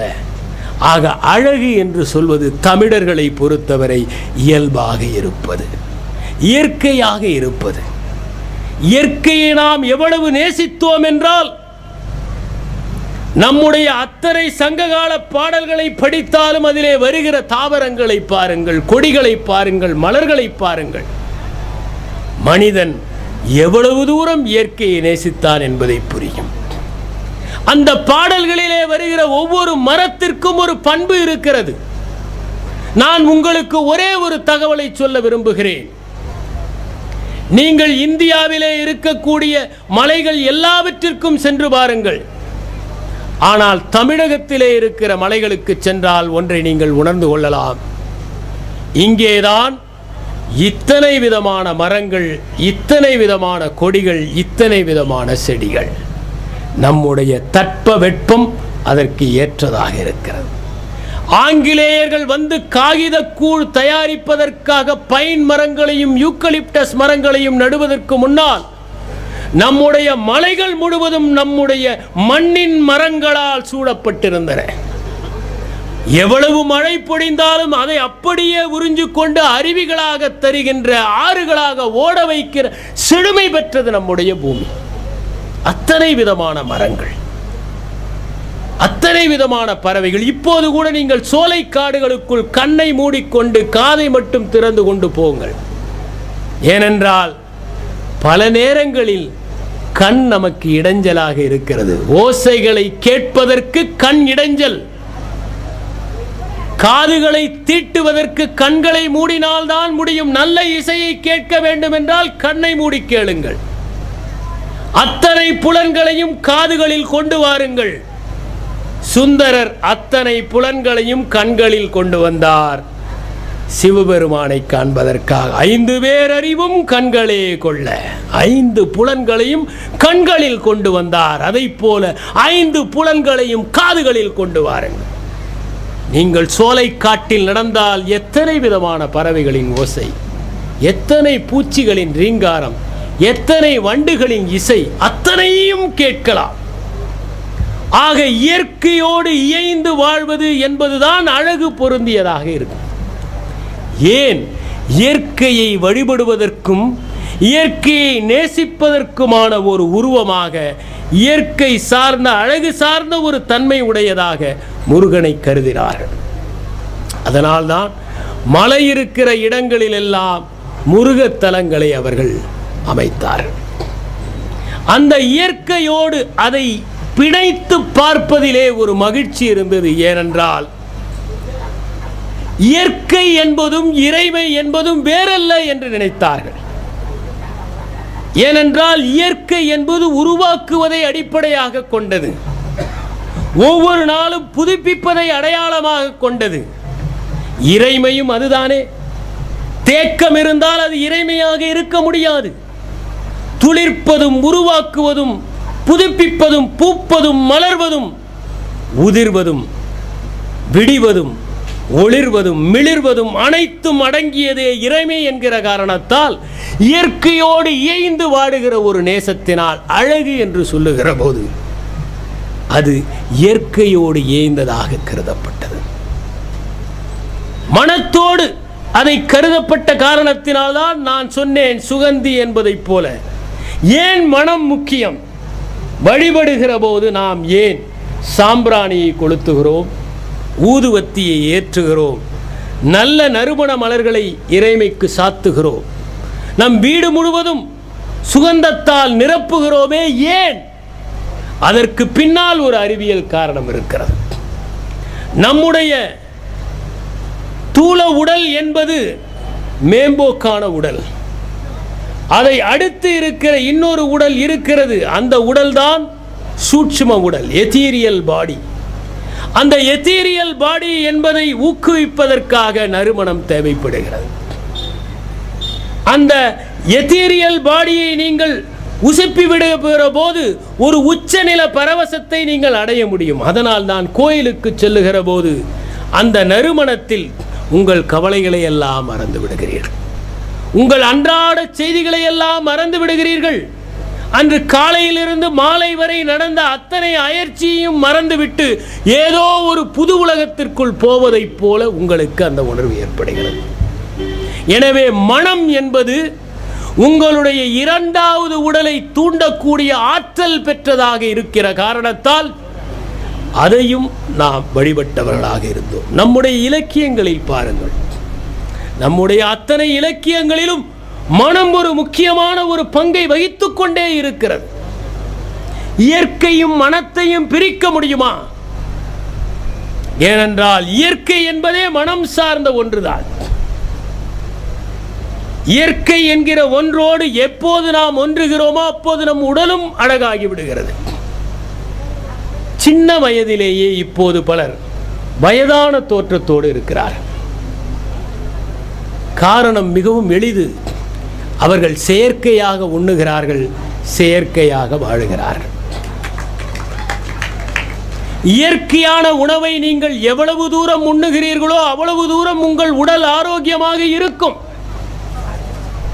ஒரு சின்ன தகவலை உங்களுக்கு சொல்லுகிறேன். உங்கள் பகுதியிலே எது விளைகிறதோ அதை சாப்பிட்டால் உங்கள் உடல் பலமாக இருக்கும். வேற்று நாட்டிலிருந்து இறக்குமதி செய்து எதை சாப்பிட்டாலும் நீங்கள் தானியத்தை மட்டும் இறக்குமதி செய்யவில்லை, தலைவலியையும் இறக்குமதி செய்கிறீர்கள். பழங்களை மட்டும் இறக்குமதி செய்யவில்லை, நோய்களையும் இறக்குமதி செய்கிறீர்கள். உபகரணங்களை மட்டும் இறக்குமதி செய்யவில்லை, உபாதைகளையும் இறக்குமதி செய்கிறீர்கள். அணிகலன்களை மட்டும் இறக்குமதி செய்யவில்லை, அபாயங்களையும் இறக்குமதி செய்கிறீர்கள். ஏனென்றால் நம் மண் சார்ந்து வாழுகிற போது நமக்காக இயற்கை சலித்து சலித்து கொடுத்திருக்கிறதே இந்த உடல், இந்த மூளை, இந்த இயற்கை, இவை அனைத்தும் ஒரே மையத்தில் இணைகின்றன.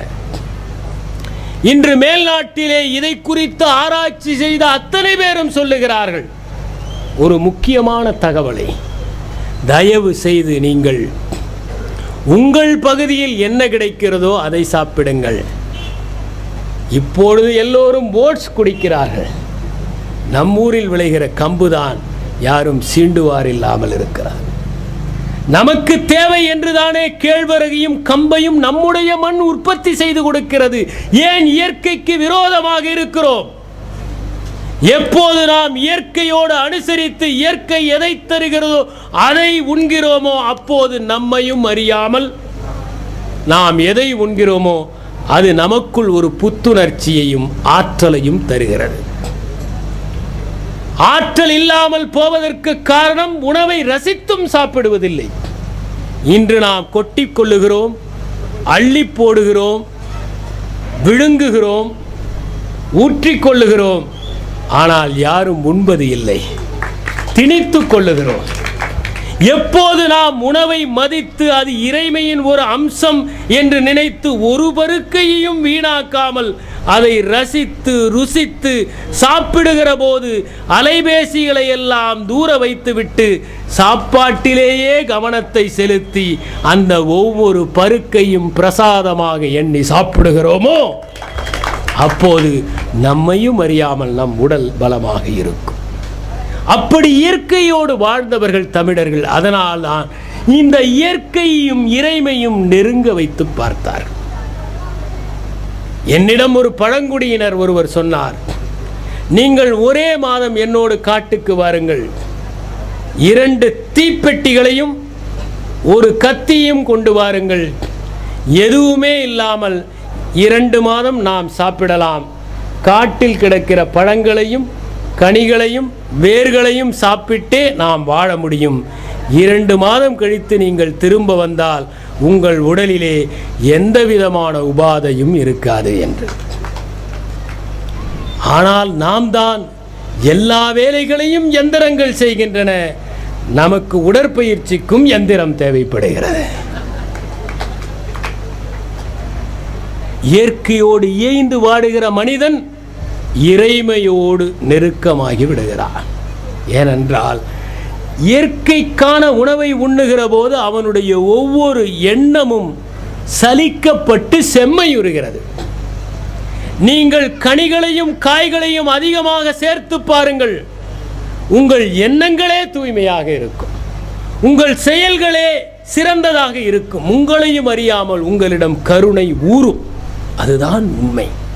ஆகவே இயற்கையோடு இயைந்து வாழுகிற தன்மையை முருகோடு அவர்கள் நெருங்கி பார்த்தார்கள். மனம் எதற்கு முக்கியம்? மூக்கு என்கிற ஒரு உறுப்பு இருக்கிறதே, இதற்கு நாம் முக்கியத்துவமே கொடுப்பதில்லை. மூக்குக்கு நாம் முக்கியத்துவம் கொடுப்பது பெண்களுக்கு மூக்கு குத்துவது ஒன்றோடு நின்று விடுகிறது, ஆண்களுக்கு மூக்கணாங்கயிறு போடுவதோடு நின்று விடுகிறது. ஆனால் நறுமணம் என்பது நம்முடைய வாழ்க்கையில் எவ்வளவு முக்கியம் என்றால், சில நேரங்களில் கண்களால் முடியாததை காதுகளால் முடியாததை மூக்கு அடையாளம் காட்டுகிறது. உங்கள் படுக்கை அறையிலே எலி செத்து கிடக்கிறது என்றால் உங்கள் கண்ணால் அது தெரிவதில்லை, உங்கள் மூக்கு தான் அதை காட்டிக் கொடுக்கிறது. இப்போது கூட ஒன்றை சொல்லுகிறேன், யாராவது உடல் இளைக்க வேண்டும் என்று விரும்பினால் மூக்கை மூடிக்கொண்டு 30 நாள் சாப்பிடுங்கள், தானாக இழைத்து விடுவீர்கள். ஏனென்றால் மூக்கின் மனத்தினால் தான் நாம் இவ்வளவு சாப்பிடுகிறோம். மனம் இல்லாவிட்டால் பாதி தான் சாப்பிடுவோம். ஆக மனம் என்பது உடலை இயக்குகிறது, உள்ளத்தையும் இயக்குகிறது என்பதால் இரண்டாவது உடலையும் அது தூண்டி விடுகிறது. அதனால்தான் மனம் முக்கியமாக இருக்கிறது. இளமை என்பது என்ன? இளமை ஏன் முருகு என்பது இளமையாக பார்க்கிறோம். இளமை என்பது செயல்பாட்டுக்கான ஒரு வடிவம். இளமை என்பது ஆற்றலின் வடிவம். 80 வயதிலும் யார் இயங்கிக் கொண்டிருக்கிறார்களோ அவர்கள் இளமையானவர்களாகவே கருதப்படுபவர்கள். யார் வளர்வதை நிறுத்துகிறார்களோ அவர்களே வயோதிகம் அடைந்தவர்களாக கருதப்படுவார்கள். ஆக முதுமை என்பது வயதில் இல்லை, அது செயல்பாட்டிலே இருக்கிறது. 20 வயதிலேயே முதுமையானவர்களை நான் பார்க்கிறேன். தன்னுடைய காலை தூக்கி வைப்பதற்கு கூட யாருடைய உதவியாவது தேவைப்படும் என்று நினைத்து கொண்டிருப்பவர்கள் முதுமையடைந்தவர்கள் தானே. ஆக முதுமை என்பது செயல்பாட்டினால் அறியப்படுகிற ஒன்று. இளமையை நேசிப்பதற்கு காரணம் வேகம், செயல்பாடு, எல்லோரிடமும் நேசமாக பழகுதல், எப்போதும் நேர்மறையான எண்ணங்களை வைத்திருப்பது. நீங்கள் முருகனுடைய வரலாற்றையும் மற்ற புராணங்களையும் பார்த்தால் ஒன்று தெளிவாக தெரியும். எனக்கு முன்னால் பேசிய ஜோதி அவர்கள் கூட பேசிக் கொண்டிருந்தார். சூரபத்மனை ஏன் அவர் சேவலாகவும் மயிலாகவும் மாற்றினார் என்பதற்கு அவருடைய வகையிலே ஒரு விளக்கத்தை கொடுத்தார். ஆபிரகாம் லிங்கனிடம் ஒருவர் வந்து கேட்கிறார், நீங்கள் ஏன் உங்கள் எதிரிகளை எல்லாம் வெற்றி கொள்வது இல்லை என்று. ஆபிரகாம் லிங்கன் சிரித்துக்கொண்டே சொன்னார், எதிரிகளை நண்பர்களாக ஆக்கி கொண்டால் அவர்களை வென்றதைப் போலத்தானே பொருள். நாம் எப்போது ஒரு எதிரியை உருவாக்குகிறோமோ அப்போது நாம் அதிகமான சக்தியை விரயம் செய்கிறோம். ஏனென்றால் ஆற்றலை 2 விதமாக பயன்படுத்தலாம். மேலே ஏற்றுவது ஒரு வகை, கீழே விடுவது ஒரு வகை. மேலே ஏற்றினால் அது ஞானமாக மாறும், கீழே அனுப்பினால் அது விரயமாகி போகும். மேலே ஏற்றுவது என்றால் அன்பு, கருணை, பாசம், நேசம், மனிதநேயம் போன்றவை. கீழே இறக்குவது என்றால் வெறுப்பு, கோபம், துவேஷம், அகங்காரம், ஆணவம் என்று. நீங்கள் யாரையாவது எதிரியாக வைத்து கொண்டால் உங்களுடைய சக்தியை கீழே அனுப்புகிறீர்கள். எனவே நீங்கள் உங்கள் ஆற்றலை விரயமாக்குகிறீர்கள். எனவே ஒருபோதும் ஒருவரையும் எதிரியாக கருதாதீர்கள். எதிரியாக யாரை நீங்கள் வரித்துக் கொள்ளுகிறீர்களோ அவர்களுடைய நிலைக்கு நீங்கள் தாழ்ந்து போய்விடுகிறீர்கள்.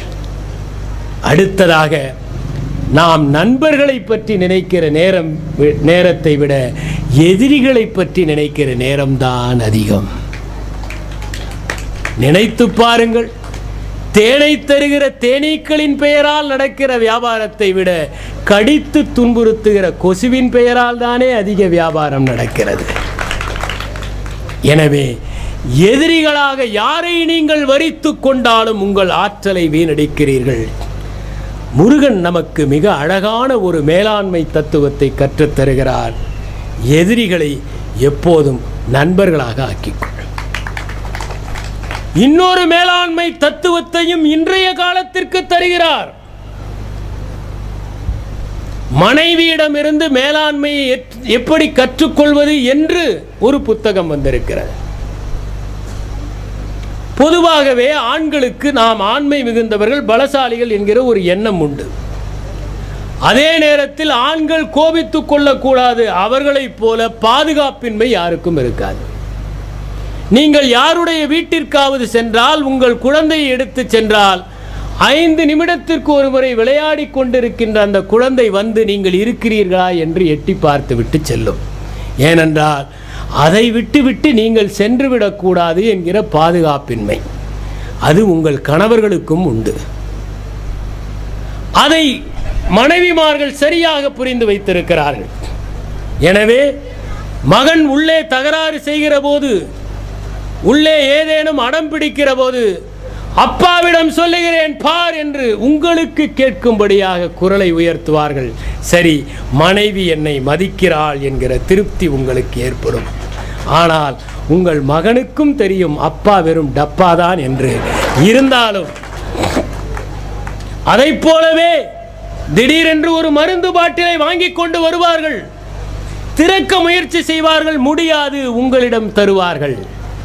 நீங்கள் அதை சிரமப்பட்டு பல்லை கடித்து திறந்து கொடுப்பீர்கள்.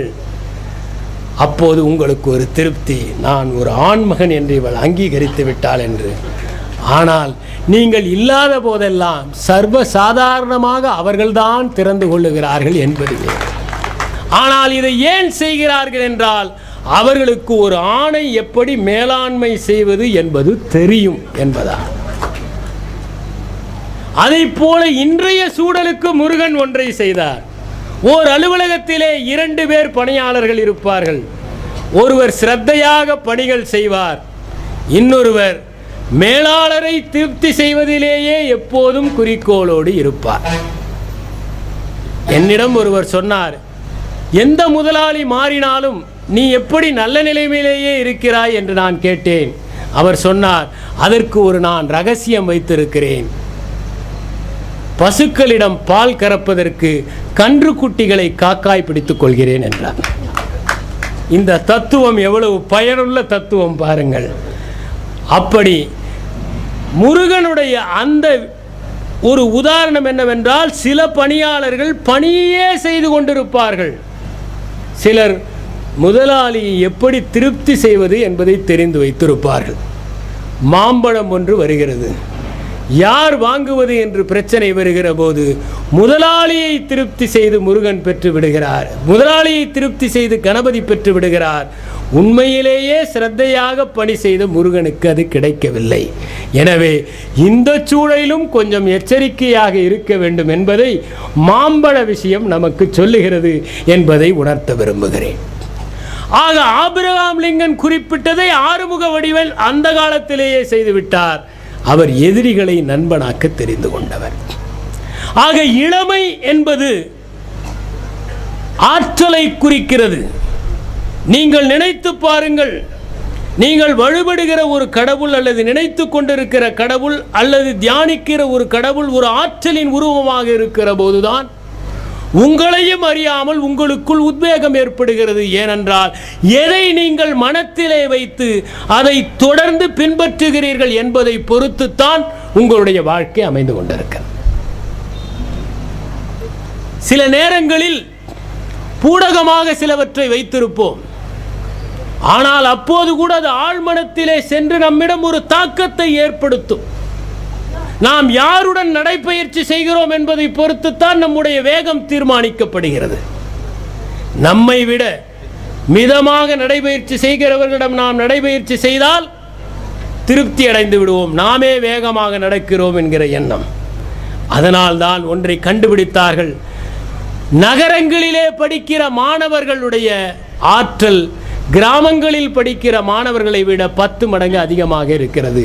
ஏனென்றால் நகரத்திலே படிக்கிற மாணவர்கள் போட்டி போடுகிறார்கள். போட்டி போடுகிற போது அவர்களோடு ஈடு கொடுக்க வேண்டும் என்று நம்மிடம் உள்ளே இருக்கிற ஆற்றலை வெளியே கொண்டு வருவதற்கு நாம் முயற்சி செய்கிறோம். மாநகரத்திலே இருக்கிற மாணவர்கள் நகரத்திலே இருக்கிற மாணவர்களைப் போல 17 மடங்கு அதிகமாக படிக்கிறார்கள். ஏனென்றால் சேர்ந்து படிக்கிற போது, நல்ல சிந்தனையாளர்கள் கூடுகிற போது, பகிர்ந்து கொள்ளுகிற போது, பரிமாறுகிற போது அறிவு அதிகரிக்கிறது. ஆகவே நீங்கள் யாரோடு நடைபயிற்சி செய்கிறீர்கள், நீங்கள் யாரோடு போட்டி போட போகிறீர்கள், யாரை முன்னிறுத்த போகிறீர்கள் என்பதை பொறுத்துத்தான் உங்களுடைய வாழ்க்கை அமைகிறது. இன்னும் சொல்ல போனால் இந்த நிகழ்ச்சியை நீங்கள் எப்படி கவனித்துக் கொண்டிருக்கிறீர்கள் என்பது உங்கள் பக்கத்திலே யார் அமர்ந்திருக்கிறார் என்பதை பொறுத்துத்தான். உங்கள் பக்கத்திலே அமர்ந்திருப்பவர் ரசித்தால் உங்களுக்கும் ரசிக்க வேண்டும் என்று தோன்றும். அவர் விமர்சனம் செய்தால் உங்களுக்கு கூட இது மோசமான பேச்சு போலத்தான் இருக்கிறது என்று தோன்றும். உங்கள் பக்கத்திலே இருப்பவர் நறுமணமாக குளித்துவிட்டு வந்தால் உங்களுக்கு கவனிக்க தோன்றும். அவர் போன சஷ்டியிலே குளித்தவராக இருந்தால் ஏன் வந்தோம் என்று தோன்றும். ஏனென்றால் உங்களுடைய நறுமணத்தை எல்லாம் அவர் அனுபவிக்கிறார், அவருடைய நாற்றத்தை எல்லாம் நீங்கள் அனுபவிக்கிறீர்கள். எனவே இளமை என்பது ஆற்றலை குறிப்பது, செயல்பாட்டை குறிப்பது, வேகத்தை குறிப்பது. எல்லோரும் சொல்லுவார்கள் வேகம் விவேகம் அல்ல என்று. நான் சொல்லுகிறேன் வேகம் தான் விவேகம். நீங்கள் நினைத்து பாருங்கள், அறிவியல் என்பது என்ன? வேகம் தானே. நேற்று 2 மணி நேரத்தில் சமைக்க முடிந்ததை 10 நிமிடத்தில் சமைப்பது வேகம் தானே. நேற்று நீங்கள் 10 நாட்களில் கடக்க வேண்டிய தூரத்தை இன்று ஒரு நாளில் கடப்பது வேகம் தானே.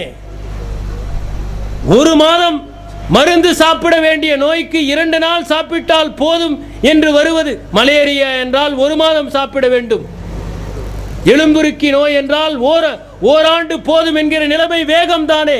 வேகம்தான் வளர்ச்சி. விஞ்ஞானம் என்பது வேகத்தை தான் கொண்டிருக்கிறது.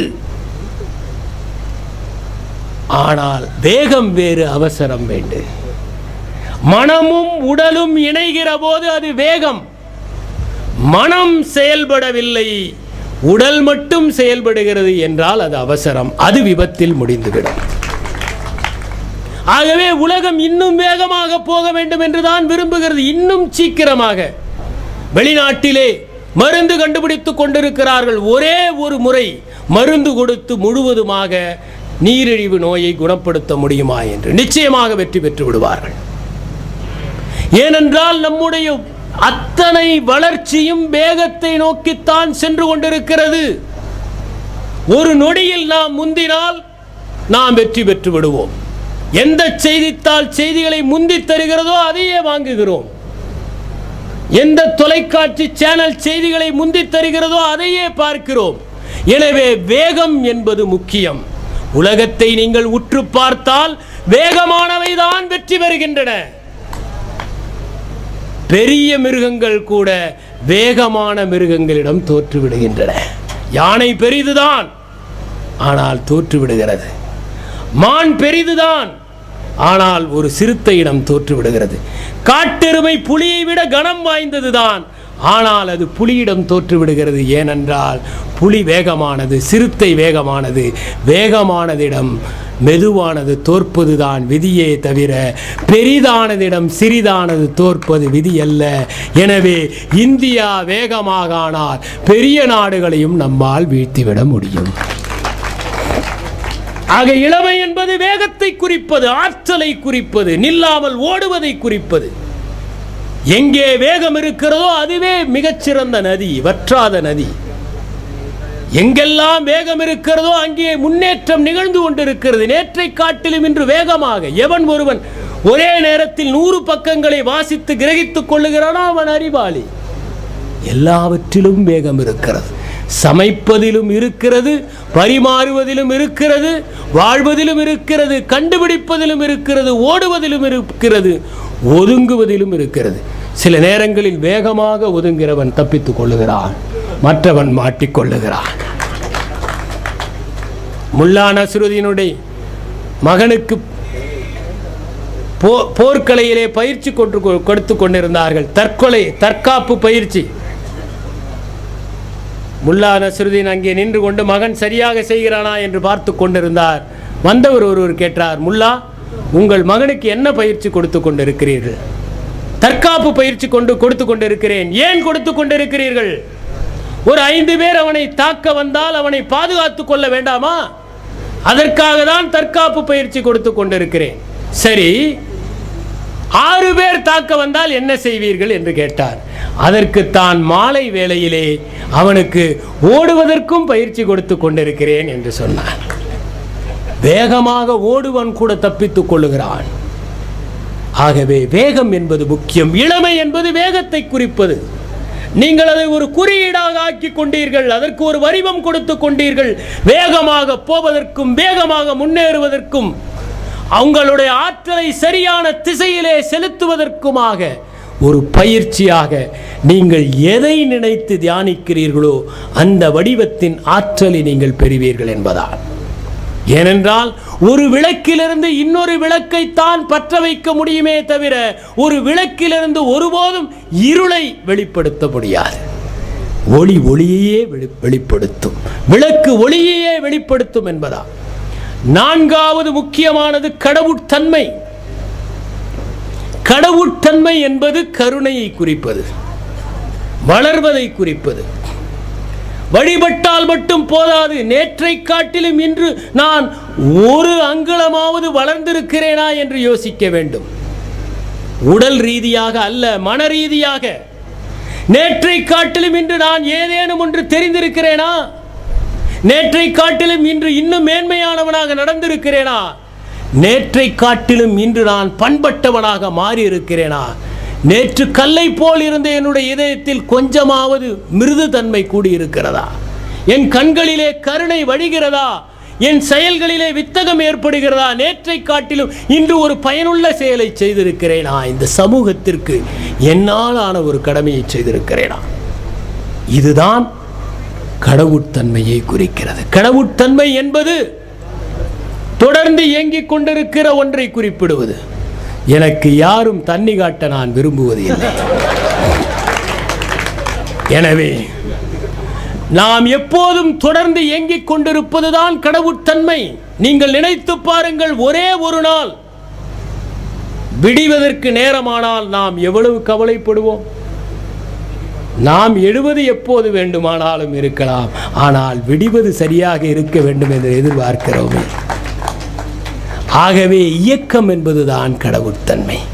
எவன் ஒருவன் தொடர்ந்து இயங்கிக் கொண்டிருக்கிறானோ, நல்ல செயல்களை செய்து கொண்டிருக்கிறானோ, தன்னுடைய உடலை இந்த சமுதாயத்திற்காக ஒப்படைத்துக் கொண்டே இருக்கிறானோ. பிரேம்சந்த் இறுதி மூச்சிலே கூட எழுதி கொண்டிருந்தார்.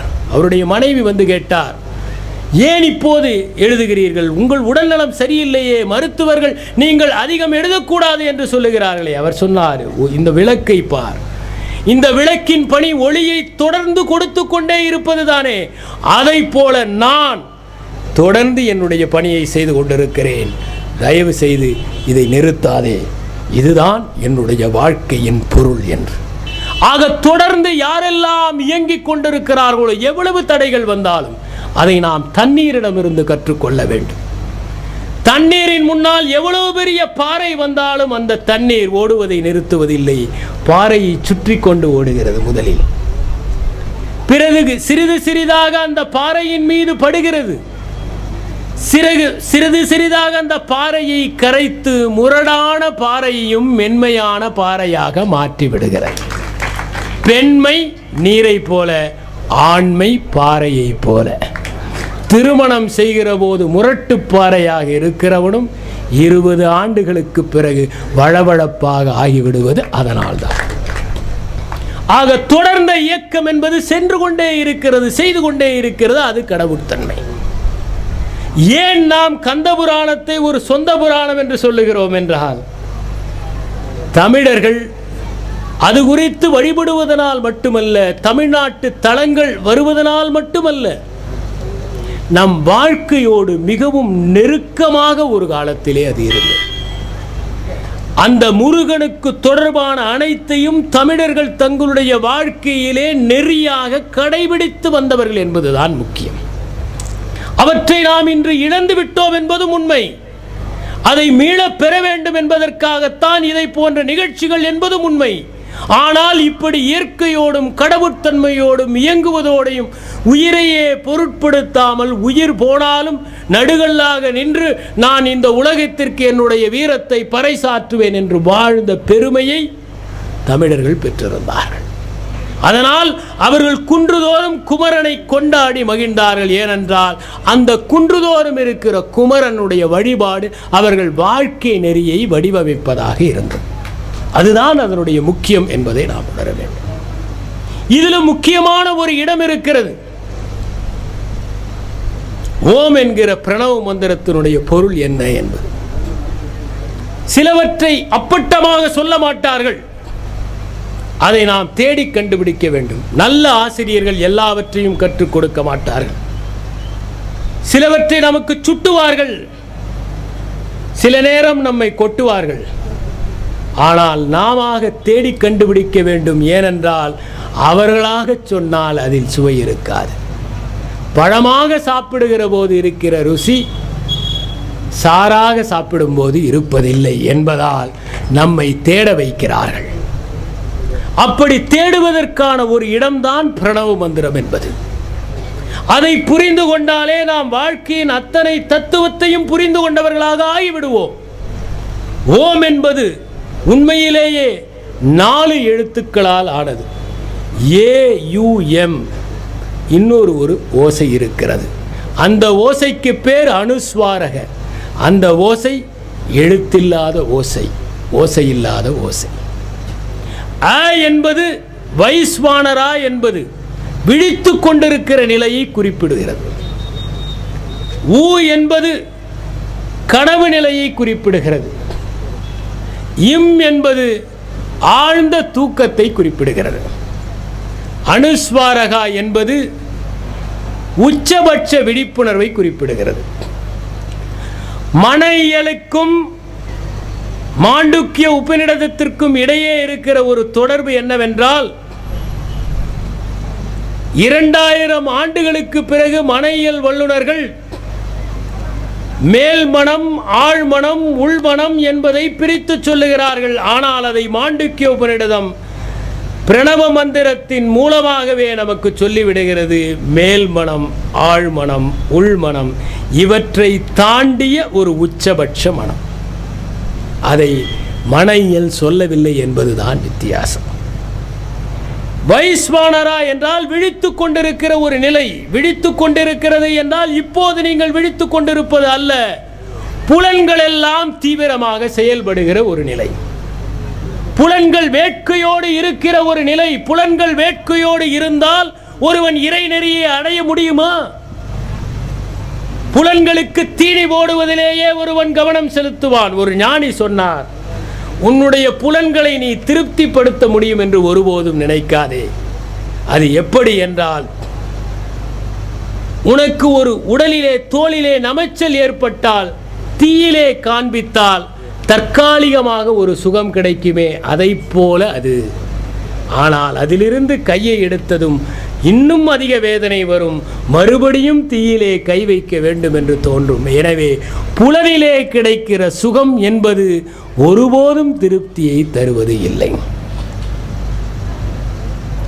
மனிதர்கள் சாப்பிடுவதற்கும் மிருகங்கள் சாப்பிடுவதற்கும் என்ன வித்தியாசம்? ஒரு ஞானி கேட்டார், நீங்கள் மனிதர்கள் சாப்பிடுவதைப் போல சாப்பிட விரும்புகிறீர்களா, மிருகங்கள் சாப்பிடுவதைப் போல சாப்பிட விரும்புகிறீர்களா? எல்லா சீடர்களும் சொன்னார்கள், நாங்கள் மனிதர்கள் சாப்பிடுவதைப் போல சாப்பிட வேண்டும். அவர் சொன்னார், இல்லை, மிருகங்கள் தான் வயிறு நிரம்பியதும் சாப்பிட மறுக்கின்றன. ஆனால் மனிதன் வயிறு நிரம்பிய பிறகும் ருசிக்காக சாப்பிடுகிறான். உடல் போதும் என்றாலும் மனம் வேண்டும் என்று சொல்வதால் அவன் இன்னும் நிரம்பிய பிறகும் நன்றாக இருக்கிறது, இன்னொன்று கொடு என்கிறான் என்று சொன்னார். எனவே அவர் சொன்னார், நீங்கள் மனிதர்களைப் போல வாழுங்கள், மிருகங்களைப் போல சாப்பிடுங்கள் என்று. ஆனால் நாம் மனிதர்களைப் போல சாப்பிடுகிறோம், மிருகங்களைப் போல வாழுகிறோம். அதுதான் வேறுபாடு. எனவே நம்முடைய புலன்கள் ஒருபோதும் திருப்தி அடைவதில்லை. வைஸ்வானரா என்றால் புலன்கள் எப்போதுமே ஆக்கிரமித்துக் கொண்டிருக்கின்றன. சில பேரை நீங்கள் பார்த்தால் சகல நேரமும் அவர்கள் புலன்களாகவே இருப்பார்கள். யாருக்கு எந்த புலன் தூக்கலாக இருக்கிறதோ அந்த புலனே அவர்கள் வாழ்க்கையை ஆக்கிரமித்துக் கொள்ளுகிறது. சிலருக்கு நாக்கு முக்கியம். அவர்கள் வாழ்நாள் முழுவதும் சாப்பிடுவதிலேயே கழிப்பார்கள். எங்கே எது சுவையாக இருக்கும் என்பதிலேயே அவர்கள் நேரம் கழிந்துவிடும். சிலருக்கு கண் முக்கியம், சிலருக்கு காது முக்கியம். ஆக புலன்கள் என்பவை விழிப்புணர்வோடு இருக்கிற போது ஆன்மா என்பது தூங்கிக் கொண்டிருக்கிறது. அதுதான் வைஸ்வானரா. அடுத்த நிலையிலே கனவு நிலை. கனவு என்பது அரைகுறை தூக்கத்திலே வருவது. இன்று விஞ்ஞானிகள் ஒன்றை சொல்லுகிறார்கள், கனவு இருப்பதால் தான் பல மனிதர்கள் புத்தி சுவாதீனமாக இருக்கிறார்கள். ஏனென்றால் நினைவில் முடியாததை எல்லாம் கனவில் தான் நாம் சாதித்துக் கொள்ளுகிறோம். பிடிக்காதவர்களை கனவில் திட்டுகிறோம், உதைக்கிறோம், அடிக்கிறோம். ஆகவே கனவு ஒரு வடிகால். நம்முடைய இமை வேகமாக அடிக்கிற போது கனவு வருகிறது என்று பொருள். யாராவது அப்படி வேகமாக இமை துடிக்கிற போது அவர்களை எழுப்புங்கள், உங்கள் மீது கோபப்படுவார்கள். ஏனென்றால் நினைவுகளை காட்டிலும் கனவுகள் சுகமானவையாக நமக்கு இருக்கின்றன. ஆக ஒருவரை 21 நாட்கள் கனவு காணாமல் வைத்திருந்தால் அவர் முழுவதுமாக புத்தி சுவாதீனம் இல்லாதவராக ஆகிவிடுவார் என்று சொல்லுகிறார். கனவுகள் நமக்கு தேவைப்படுகின்றன. கனவு காணும் நிலை என்பது புலன்கள் பாதி விழிப்புணர்விலும் உள்ளம் பாதி விழிப்புணர்விலும் இருப்பது. மூன்றாவது ஆழ்ந்த உறக்கம் என்று சொல்லுகிற போது புலன்கள் உறங்குகின்றன, ஆனால் ஆத்மா விழிப்புணர்வோடு இருக்கிறது. ஆழ்மனம் என்பது செயல்படுகிறது. இவை நான்கையும் கடக்கிற போது ஏற்படுவதுதான் துரியம். அதுதான் உச்சபட்ச விழிப்புணர்வு. உச்சபட்ச விழிப்புணர்விலே யார் ஒருவர் இருக்கிறார்களோ அவர்கள் பிரபஞ்ச மனத்திலே ஐக்கியமாகி விடுகிறார்கள். அந்த பிரபஞ்ச மனத்திலே ஐக்கியமாகிற போதுதான் நீங்கள் என்ன நினைக்கிறீர்கள் என்பதை என்னால் உணர்ந்து கொள்ள முடியும். யாரோ ஒருவர் அடிபட்டதற்காக ராமகிருஷ்ண பரமஹம்சர் படகிலே இருக்கிற போது காயம் காயம் என்று கத்தினார். அவருடைய முதுகு துணியை விலக்கி பார்த்தால் அதிலே காயங்கள் இருந்தன. கரையிலே ஒருவன் அடிபடுகிறான், படகிலே இவருக்கு காயம். ஏனென்றால் அதுதான் உச்சபட்ச விழிப்புணர்வு. ஆக வாழ்க்கை என்பது படிப்படியாக வைஸ்வானராவிலிருந்து, தேஜசாவிலிருந்து, பிரக்னாவிலிருந்து நம்மை துரியத்திற்கு அழைத்து செல்லுகிற ஒரு பயணம். அதை நோக்கிய பயணமாக நாம் மாற்றுவதற்கு அந்த வழிபாட்டு நேரத்தை மட்டுமல்ல, தேர்வு எழுதுகிறவன் அந்த நேரத்தில் காட்டுகிற உச்சபட்ச விழிப்புணர்வை ஆண்டு முழுவதும் காட்டுவதைப் போல வாழ்க்கையின் ஒவ்வொரு செயலிலும் காட்டினால் இளமையும் இயற்கையும் மனமும் அழகும் செறிந்த அந்த இறைமையை நாம் நெருங்க ஆரம்பித்தால் அப்போது கந்த புராணம் நம்முடைய சொந்த புராணம் ஆகும். நம் வாழ்க்கை மேம்படும் என்று கூறி உங்களிடமிருந்து விடைபெறுகிறேன்.